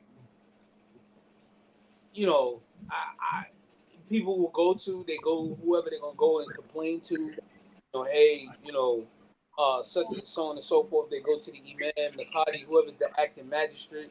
Like, look, this ain't gonna work because of blah, blah, blah. And they deal with it, in an Islamic fashion. The problem is with what the sister's saying is it's not that the person that's lacking being holding. The problem is that she's saying it like like Saleh said, like she just running through on some sausage type party. Like, nope, not you. Next. You see what I'm saying? So, that's the problem when you're taking that approach. These issues are real, they're real live issues. What if this is an issue? Can you get a divorce from this? Or can you, and so on and so forth. So yes, that's we're not knocking that. The problem is that it's all talk about who you dating. You ain't talking. She's not even talking about marriage. Only thing that came out of marriage about that situation was that she used to be married. This and that she divorced with no divorced. reason at all. But usually, honestly, those are cold. You said it. You said it yourself. That's what I'm saying. Cold words. Cold words is me and my ex was cool. We've been together since high school. You know what I'm saying? And we finally decided to part ways. That's basically, I don't want to talk bad on the good brother. No, I don't think that's it. Because if it was bad, Imam Khalil, this era now, right? Like, I was talking about this, with the brother today. Like, this era now, we're in the era now where talking ill of the man is encouraged. Like, it ain't. She's so blunt that she doesn't care about how a man feeling is. So if it was the man's fault, because she talking about, if you got a little wagger, I'm out. So she ain't got no problem saying, look, I'm going. The problem is that it's accountability now. That we spoke about accountability. She can't hold herself accountable that it was her end that divorce happened. So now we just part. No, it's always deeper than that. Because in this generation now, women will say, no, the brother did this, the brother did that. This is why I'm this. This is what they do now. It's all over social media. Like you spoke about the gender war. The only thing I'm gonna interject and why I would disagree about that. We're just talking about that person, particularly their intro. The woman's older. You're not dealing with the sound of the siren. You know what I mean? Oh, such and such going on. I mean, yeah, people will out you in a minute. They ain't got no problem outing you. But I'm telling you, I just think that was the code word for me and him just parted. You'll never know the full details until you sit both parties down. But assumption based, it's something that nobody wants to talk about. Put it like that. It's something that nobody wants to talk about. Right? Hold on. Let's see. Let's go to a couple comments here. All right. Let's go to a couple comments. She wouldn't be reminded held accountable if she was a Catholic, with a Catholic. You know what? And that's true. And I always try to keep it on both sides. That's anybody. You don't want somebody to remind you. When you get married, you got in your mind whether you want somebody to remind you of Allah or not. While y'all talking, you know if that person gonna remind you of Allah or not. Once you start talking about sending pics and videos and things of that nature, you already know that if they're gonna remind you of Allah or not. Just right then and there. You know what I mean? So that's already beginning. Catherine's not going to remind her to make salah or be in the house by Maghrib. Those are righteous people problems. What about the unrighteous? Another comment. Women have their own money now, so their requirements and reason to marry has changed. I agree with you. I can't even disagree. Because the emphasis was, what happens, right? What is usually the statement of the man? I'm asking the man. What is the statement of a man that has the home and he's taking care of everything and his wife begins to get sassy with him?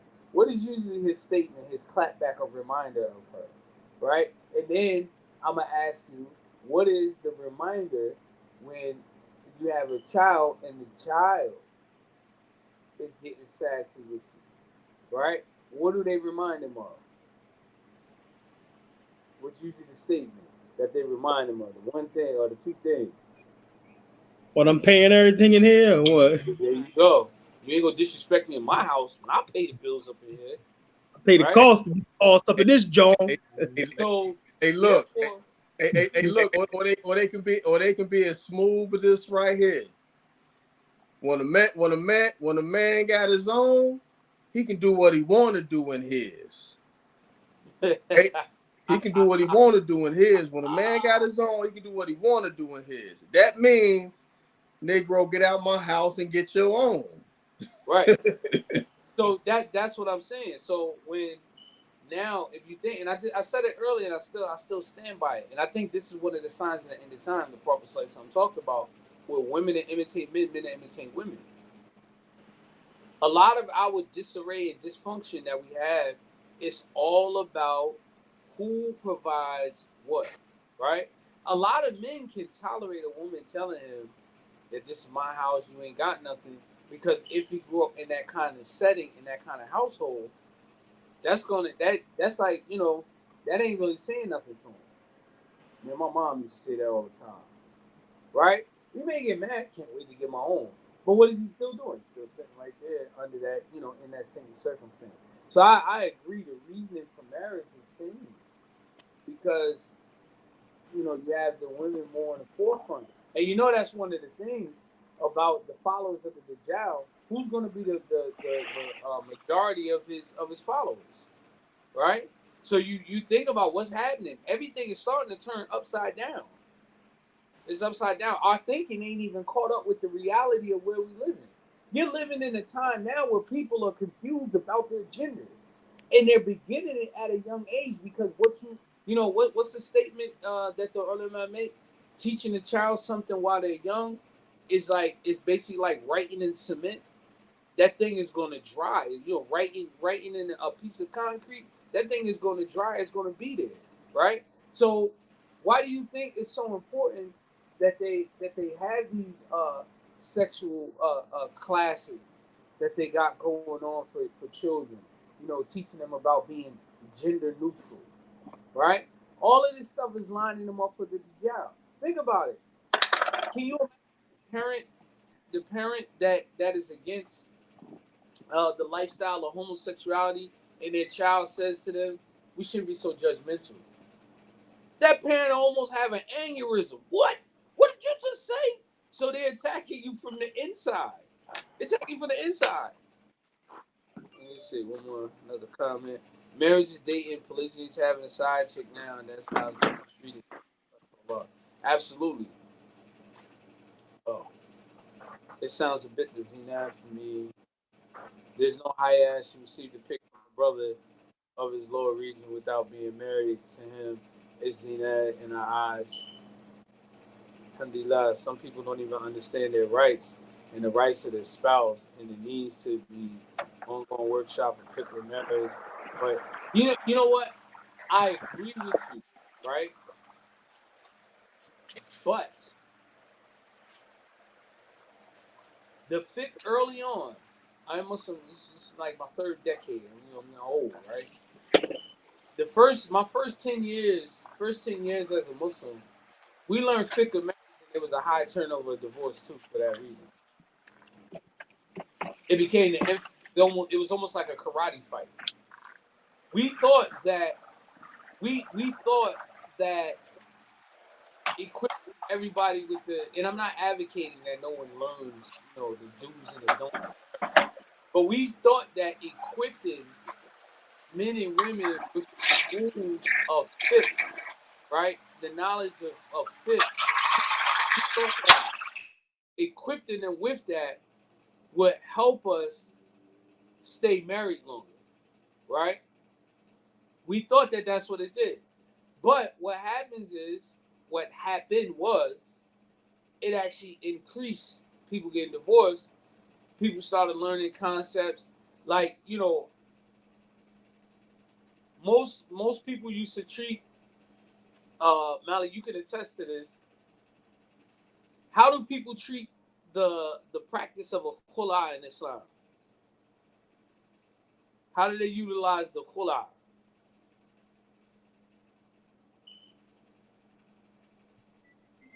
How do they utilize it? Yeah, we always used to say it. Yeah, everybody would come through.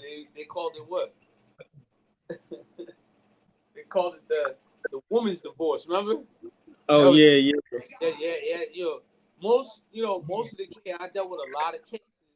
Most of the cases, some were rightfully so, some were just a tactic of control. You know, I mean, even now, like you got people that believe that the man he should be home by Maghrib. The Prophet says some encouragement to pray five salawat in the masjid.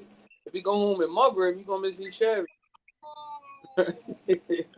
So these type of things it made things complicated.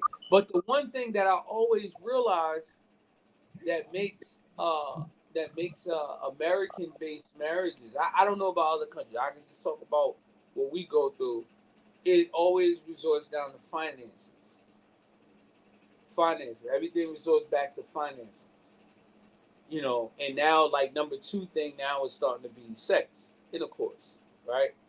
Those two things, and rightfully so. There's rulings in the Sharia, but the one thing is that the more that people learn the Sharia, the more they try to opt out of the Islamic community.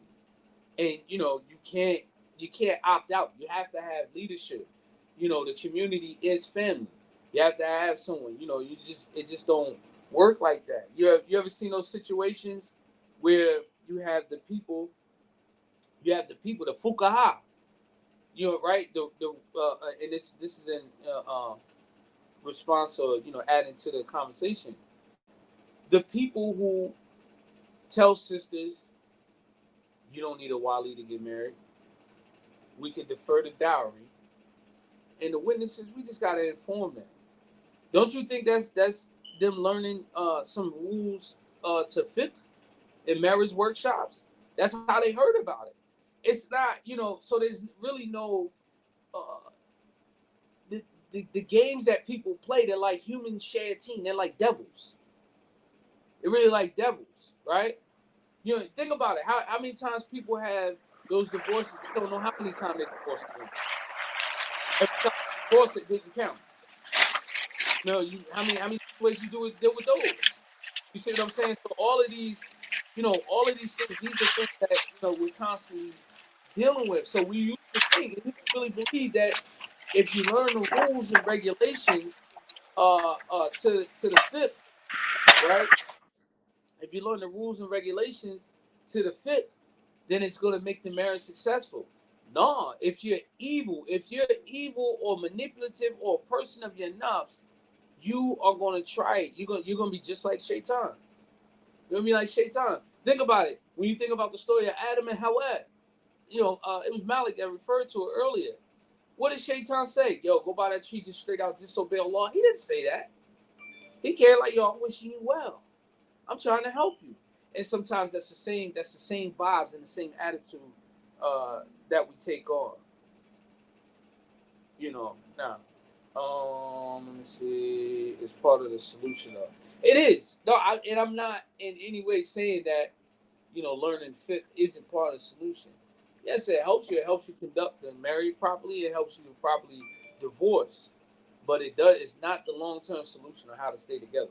Khalil, I think we just forgot how to make things work. Right? It all goes back to getting up out of Dodge. It doesn't. We don't want to make things work. We just want to get up out of Dodge. Like you said, normally the fiqh of marriage in our culture is what a talaq is and what the talaq is. What that's what it basically is. Because we understand, if you want to go into the fiqh of marriage, is knowing each other's rights. And how often in our communities that we use that against each other? Oh, he don't know my rights. She don't know my rights. No, how about we just try to make the marriage work? And the problem is we don't want to make these marriages work. As soon as hardship comes, no matter if you're arguing, you need to back off, give him space or give her space. We don't know how to do that. We either know how to push the envelope or ignore the fact that this person may need space, right? No, it's not even about space, because how you gonna have space and you married? First of all, I mean, there is no space. You But follow? you know, if someone's angry, you know, we have to give them, you know, the time. The fiqh of marriage and the fiqh of divorce. It doesn't tell you how to be a good person. It doesn't tell you how to communicate. It doesn't tell you how to be good and nice and loving and concerning and having empathy with with your spouse, man or woman. It don't tell you that. So like, say for example, a person, they're the only child, right? Or they're the youngest child. They have a complex. The only child has a complex. The youngest child has a complex. I mean, some people that are only children, they don't work well with others. They don't get along with others. I mean, some people that they don't have other cousins that they grew up with, you mean, they don't get along with anybody. You follow? It's just them. You follow what I'm saying? So when they get a spouse, problems happen. The only thing that they know how to do is disappear. They don't know how to work things out. They don't know how to deal with issues and bring about solutions to the problems. That's what I'm just saying. That's what I'm saying. You get what I'm want to saying? add this That's exactly what I'm final saying. comment to that, right? If a person grew up as the only child and they get married, so you better learn to change. That's the problem. We want Islam to change for us. We're not changing. We're trying to change Islam. Yo, you grow up with these problems, these issues, unless you got a mental illness, that ain't nothing but an easy fix. You know what I mean? Now, you're not going to be able to totally bend and change your character in totality, but these little nuances, and I think that it also, what I'm saying, also goes in with what Saleh's saying as well, is that, yo, you come into a marriage, we got to make it work. The bottom line, there's issues about me that you're not going to find in the fiqh book. Can I get divorced from my husband? You know, if he leaves a pile of clothes in the corner, people be real live mad. See, now, if I was on my Imam psychology type joint, I'd be like, you must got OCD, huh? That's the disorder. Yeah, we diagnose ourselves. Yeah, man, I don't be playing that. You gotta be clean. But is it really that? How clean you gotta be to the point because he's making a pile of clothes? Not like he's dumping buckets of trash and manure all over the house. You saying that little pile of clothes right over there? You say that's worth getting a divorce? Yeah, I ain't playing that. Sometimes if I was putting my psychology goofy on, I'd be like, man, it's kind of narcissistic, ain't it? You see what I'm saying? So, we're not being realistic. And or unless you like that old recycled Negro relationship, you mad, you say all kinds of things, you divorce about 10,000 times, you go to the mansion, you come back, what's up, baby? What you doing? That's the type of, because that's most people's relationship they used to, right? You say all kinds, be like, man, when I get mad, I say things. Man, we gotta grow up. When I get mad, I say things. That's why your mama dead. Yeah, ha ha. You be like, yo, who says that? Right? These are the kind of things that this is what we're talking about. So knowing the fiqh of this and fiqh of that. Bro, that joint, you like, what? It's gonna be a fist fight. That's what it's gonna be. It's gonna be an FI, but you're gonna take a couple letters and turn them around a little bit. It's gonna be a fist fight. This is why it's so dysfunctional, because we function like children or people with mental illness. We think that it's okay to do some of the stuff that we do. Like, it's all right.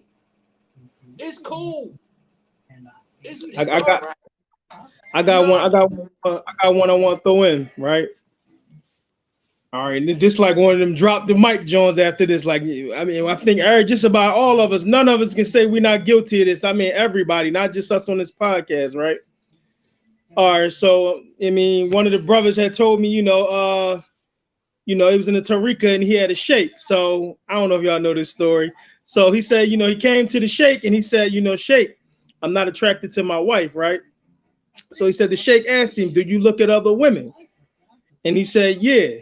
So he told him, all right, go, I think it was about a week or so without looking at other women, and then come back, and then tell me how things going. So he went about a week or so without looking at other women. He came back to the sheikh. He said, Sheikh, it's great now. I'm attracted to my wife and, intimate and stuff like that. And, that was basically the remedy that the sheikh gave him. So I say that to say, we live in this, like we talking about the Zina culture, this hypersexual culture, what I'm saying? We live in it, and we're all, that has touched all of us, social media, the men and the women, just being outside, just walking. Allah says what? The order from Allah subhanahu wa ta'ala is for the men and the women. Allah says, tell the believing men and the believing women to lower their gaze. And Allah also says that he's aware of the secrets of the eyes. So you tell me one instance where I ain't even going to mention the Habib sallallahu alaihi wasallam, his Sahaba, the Sahaba Kiram walking around, oh man, on this one, on that one. And it's not just for the men. I'm not speaking just for, all about us or, testifying against us. It's the women too. Women say, oh my God, look at his body. Look at brother so-and-so. That's why brothers put on little tiny shorts. Right. So then when you got this, of course you're going to come home. You're not attracted to your wife or your husband. You've been looking at this man all day, this woman all day. How you going to be attracted to each other as spouses? So I think a lot of times we, we get into this, man, I got options. I've been looking at this sister on the gram, this brother, out. And then you don't have no attraction to your spouse because you into everything but your spouse all damn day. All day you looking at sister so-and-so, brother so-and-so, y'all looking at that. She got a boob. She got a, look at her. How you going to be attracted to your spouse? How y'all going to have that love and attraction when y'all focus on everybody all day except for each other? And I'm guilty of this. I'll be the first one to say I've been guilty of this in the past, and may Allah forgive us all. What y'all brothers think about that?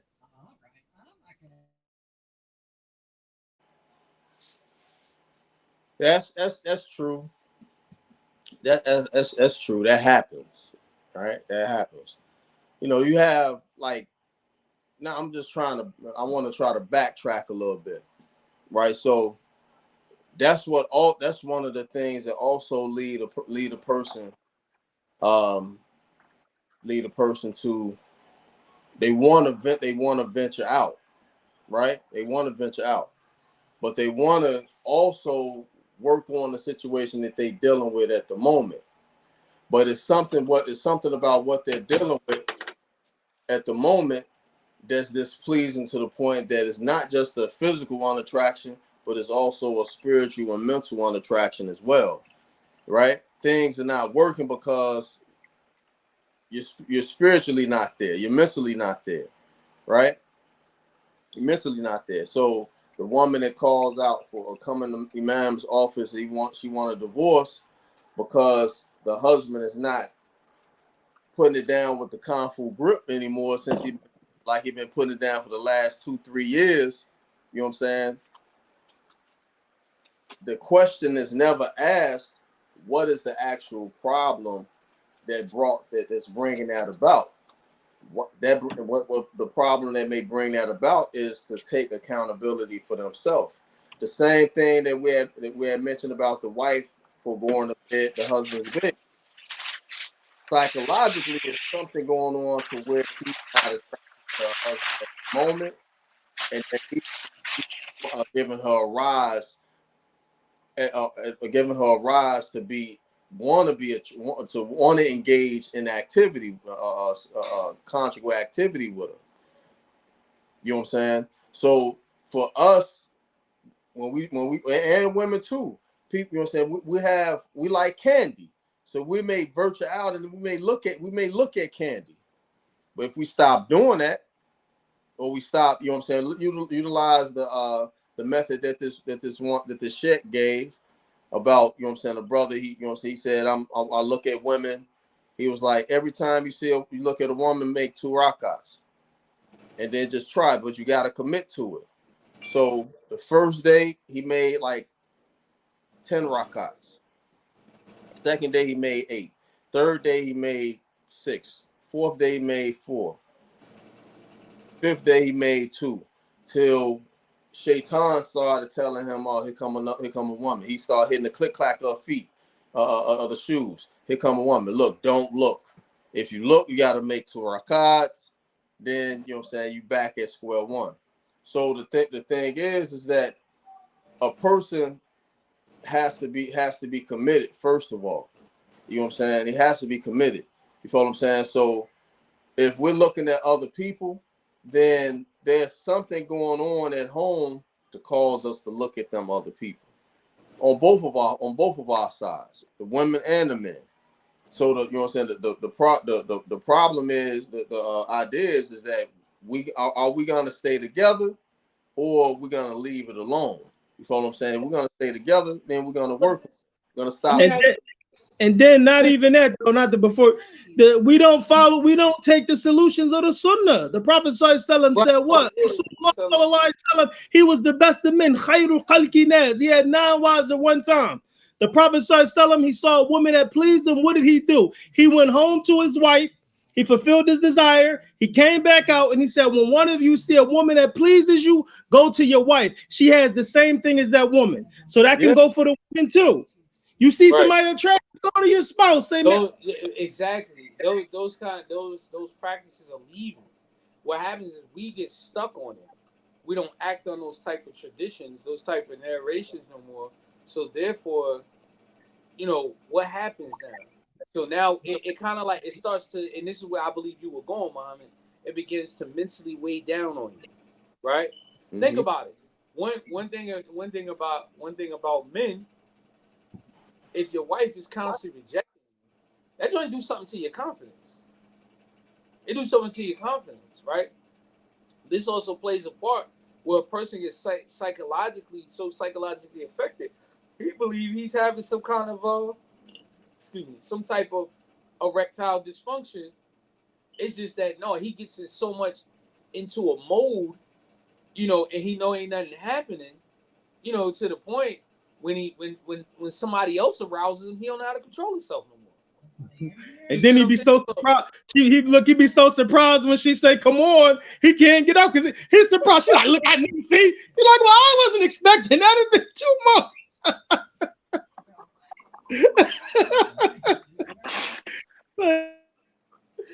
No. So you know these type of things. These are our discussion, but honestly, are those problems? The solution for those problems can be found in the Sunnah. You know what I mean? We gonna hit the 2-hour mark, brothers. Let's hit our closing remarks. We can table this and come back another time and talk about it because you know it's interesting because we started talking about the misunderstandings and certain things and the Zina culture, and then we started talking about problems within marriage, right? And you know. It's beautiful, but we gotta tighten up the marriages. The second thing is as well, no matter how tight your marriage is, if you don't create the atmosphere of Islam, you're gonna be fighting for your life. That's why people make hijrah. If they can't fight in order to establish themselves, they make hijrah. They flee with their deen. But you don't just flee to yourself. You go, you know, some rural area where it's just only you and your next door neighbor is like 2 miles down the road. No, meaning you go and get in an environment where Islam, you know, where your Islam is something that's, you know, that's protected, right? We live in a society, man, you walk out the door, all you see is the opposite sex, whether male or female, right? And now if you, once again, men are imitating women, women are imitating men are doing things now in order to get attention of women. You know, women hairdo. Women had extensions and things that men now are having, you know, extension, fake dreads, fake beards, hoochie daddy shorts. You know, all of these things are starting to happen now, and it's taking a toll on us. And what do you think what's going to be the reflection of marriage? You know, men's pants are just as tight as their women folks' pants. So these things are happening. You know, we have to create environments of Islam as well. We have to change the mindset. That Zina culture is not going to get you anything except, you know, basically a bunch of bodies. That's all it's going to get you. You're going to look back and you're going to have a whole stack. And then what we like to do is we like to counter that. And we're like, well, what about the person that's been married? What matters is did Allah sanction it or not? That's really what matters at the end of the day. Because if you think it's bad, there's a lot of Sahabas you wouldn't like them. So we can't hold the same standards as the disbelievers, right? What's frowned upon is the person that's playing with marriage, right? Like there was a brother I know, we used to be real cool with. We don't talk no more, but he told me he was married over 100 times, And so one day we actually had the time and we sat down, and I said, how the LL Cool J you been married 100 times? And basically he told me his method. And I was like, all right, that ain't. I was like, man, you playing, you playing with the demon, and that's basically what it was. It was just the way he had it set up. I was like, you playing a lot of things, So we really haven't been talking. We haven't spoke in many, many years, probably over 10 to 12. So but anyway, inshallah, that's my closing remarks. We got to create environments of Islam, and in order to create those environments, it requires us to practice the Sunnah, learn the Sunnah, learn our Farhan, learn our fiqh, and incorporate the fiqh to the best of one's ability. And if you don't have the ability to practice it, you still learn it and have the desire to one day establish it. That's my closing remark. Go ahead, brothers. You want me to go, or y'all want to go? My next one, what I would say is that, don't be scared of failure. A lot of times we don't marry because we're scared of, the outcome or how the results is going to be. We're scared that, that we make it hurt, our heart make it broken, or, we're scared of being vulnerable. We're scared of, giving our love to someone who doesn't appreciate it. The key of marriage is that we're doing this to please Allah subhanahu wa ta'ala and to protect ourselves from any unlawful act, and we got to keep that in mind. And inshallah ta'ala, as I was saying, we got to try our best to make these marriages work. Don't point out what the person ain't doing. Imam Saluki, Hafidullah, he once said in a lecture that I was in with him, he said, go in the marriage not expecting your rights to be met, but go in trying to fit the rights of the other person. So we go in trying to be the best person we can be to the other person, then inshallah ta'ala our marriages may work. But if we're constantly expecting someone to do what they need to do to keep me happy and to keep me satisfied, that's where we're going to be wrong at. And that's where we're going to fail at.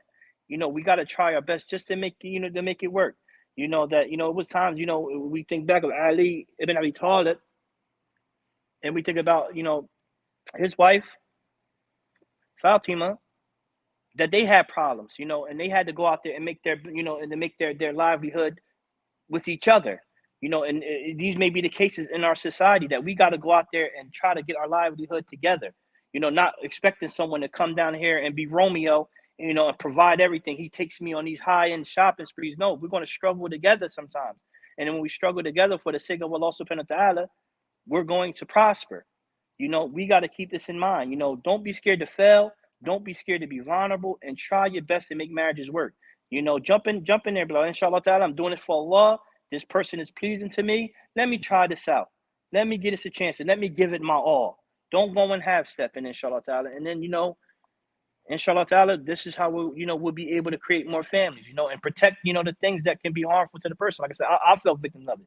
I get petty, and sometimes I could say harsh things. And I had to watch myself with that. I had to constantly say to myself, okay, chill, you got to chill with that. And, protect your spouse from the things that can cause harm in the marriage, and inshallah ta'ala, our families, we'll start, producing more families, and we'll start, producing, productive marriages, inshallah. I'm done. All right.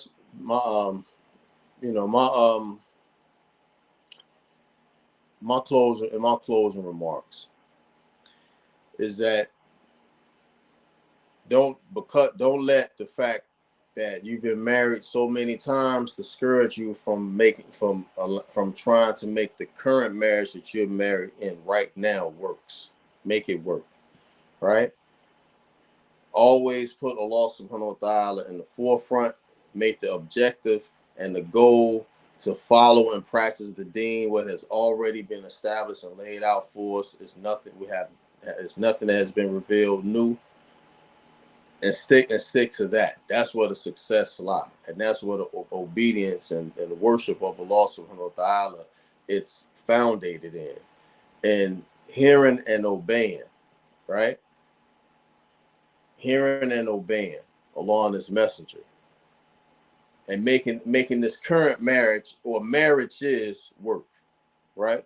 It's hard to do sometimes, but it's attainable when Allah subhanahu wa ta'ala is in seeking His pleasure is the goal, is attainable. When the main objective in seeking Allah ta'ala's pleasure is the goal, it removes selfishness. It removes all of the other things that causes you not to be a good person to your spouse, be the best to your spouse.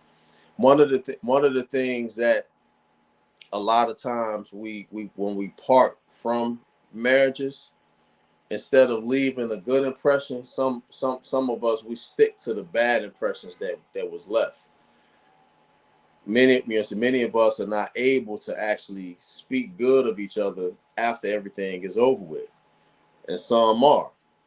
But that's, the digression of what my point is. The point is, make this work, right? Make this work for Allah. I mean, because we always talk about, I want to be married in Jannah. You're going to be married in Jannah to somebody, but to the spouse that you're married to in this life, if that's what your intention is and your goal is, to be married to them in this life, then you're going to have to make it work. It's not going to be by osmosis. I mean, and it's not going to be perfect. That's my closing remarks. Take us home, Malik. After you finish your remarks, get us the dua, get us out of here. All right, real brief. I would say be realistic, going into it. When you're going through the courting stage and, you're seeing if this person is the one for you, be real. One thing that, you definitely need in a marriage is compatibility. Make sure y'all compatible. Y'all want the same things. If, you're someone who looks to the outer, make sure the person is attractive to you. There's nothing wrong with that. So I would say going in, be realistic. But, like the same thing that Imam Muhammad, Imam Khalil was saying, just, follow the tenets of Islam, follow the code and the conduct of the Quran in the way of Muhammad sallallahu alaihi wasallam. It's no way that you can follow the religion, exact how it should be in a marriage and it not work. It's no way. I had posted a status the other day and I was saying about marriage, it's doing khidmah or divine servitude to each other. When Aisha was asked about the Prophet sallallahu alaihi wasallam, she was always often asked about how the Prophet ﷺ was, in his home and things like that. People would come and ask Ali these kind of things, and Ali, he would say, go to Aisha, she knows better than me. So they asked her, how was the Prophet ﷺ in his home? He said that he was, he was patching his garments and things like this, and he was, mending his shoes, and he was looking after the needs of his family. And then when Bilal called the adhan, he would go out. So do khidmah to each other. It shouldn't always, like I said in the post, it shouldn't always be about my rights. Your rights are turning to wrongs because now y'all like enemies. Y'all not a team because he wants his rights, she wants her rights, and now everything is wrong. So just look to what the Quran says. Allah subhanahu wa ta'ala, he says what? He says, وَأَشِرُهُنَّ بِالْمَعْرُوفِ, and live with them in kindness. I had one brother, one imam, he was saying that one of his teachers, he said one of his teachers, whenever he would, go away to travel and teach, when he would come back, he would never come back except with bringing a gift for his wife. How about those kind of sunnah? It's, giving gifts is something from the sunnah. You see a brother, you give him some mist, some itcher, some perfume or something, some oil. That, that increases the love. So how can you do that with people outside? You don't do that with the one in your house, your spouse. So we have to, truly just follow Islam. There's no way the husband and wife can get up and pray Qiyamul Layl, or even if it's 2 rakats in the middle of the night and they beefing. There's no way they can sit together and read the Quran and go over the hadith of the Prophet ﷺ and things like this on adab, and they beefing. So we have to truly be Muslim. A lot of times when our marriages fail, and I'll attest to this myself, it's because we're not practicing Islam in the marriage the way that we should be. So we got to, truly and incorporate the sunnah of Muhammad sallallahu alaihi wasallam and that which Allah subhanahu wa ta'ala tells us in the Quran. And then if Allah subhanahu wa ta'ala wills, he will give us success. So we ask Allah subhanahu wa ta'ala to bless our marriages, to bless our families, to bless the Muslims, and to bless our communities. And we ask Allah subhanahu wa ta'ala to make things easy for us. Allahumma rabbana atina fid dunya hasana wa fil akhirati hasana wa qina adhab an-nar. Subhana rabbika rabbil izzati amma yasifun wa salamun ala al-mursalin walhamdulillahi rabbil alamin. Assalamu alaikum wa rahmatullahi wa barakatuhu.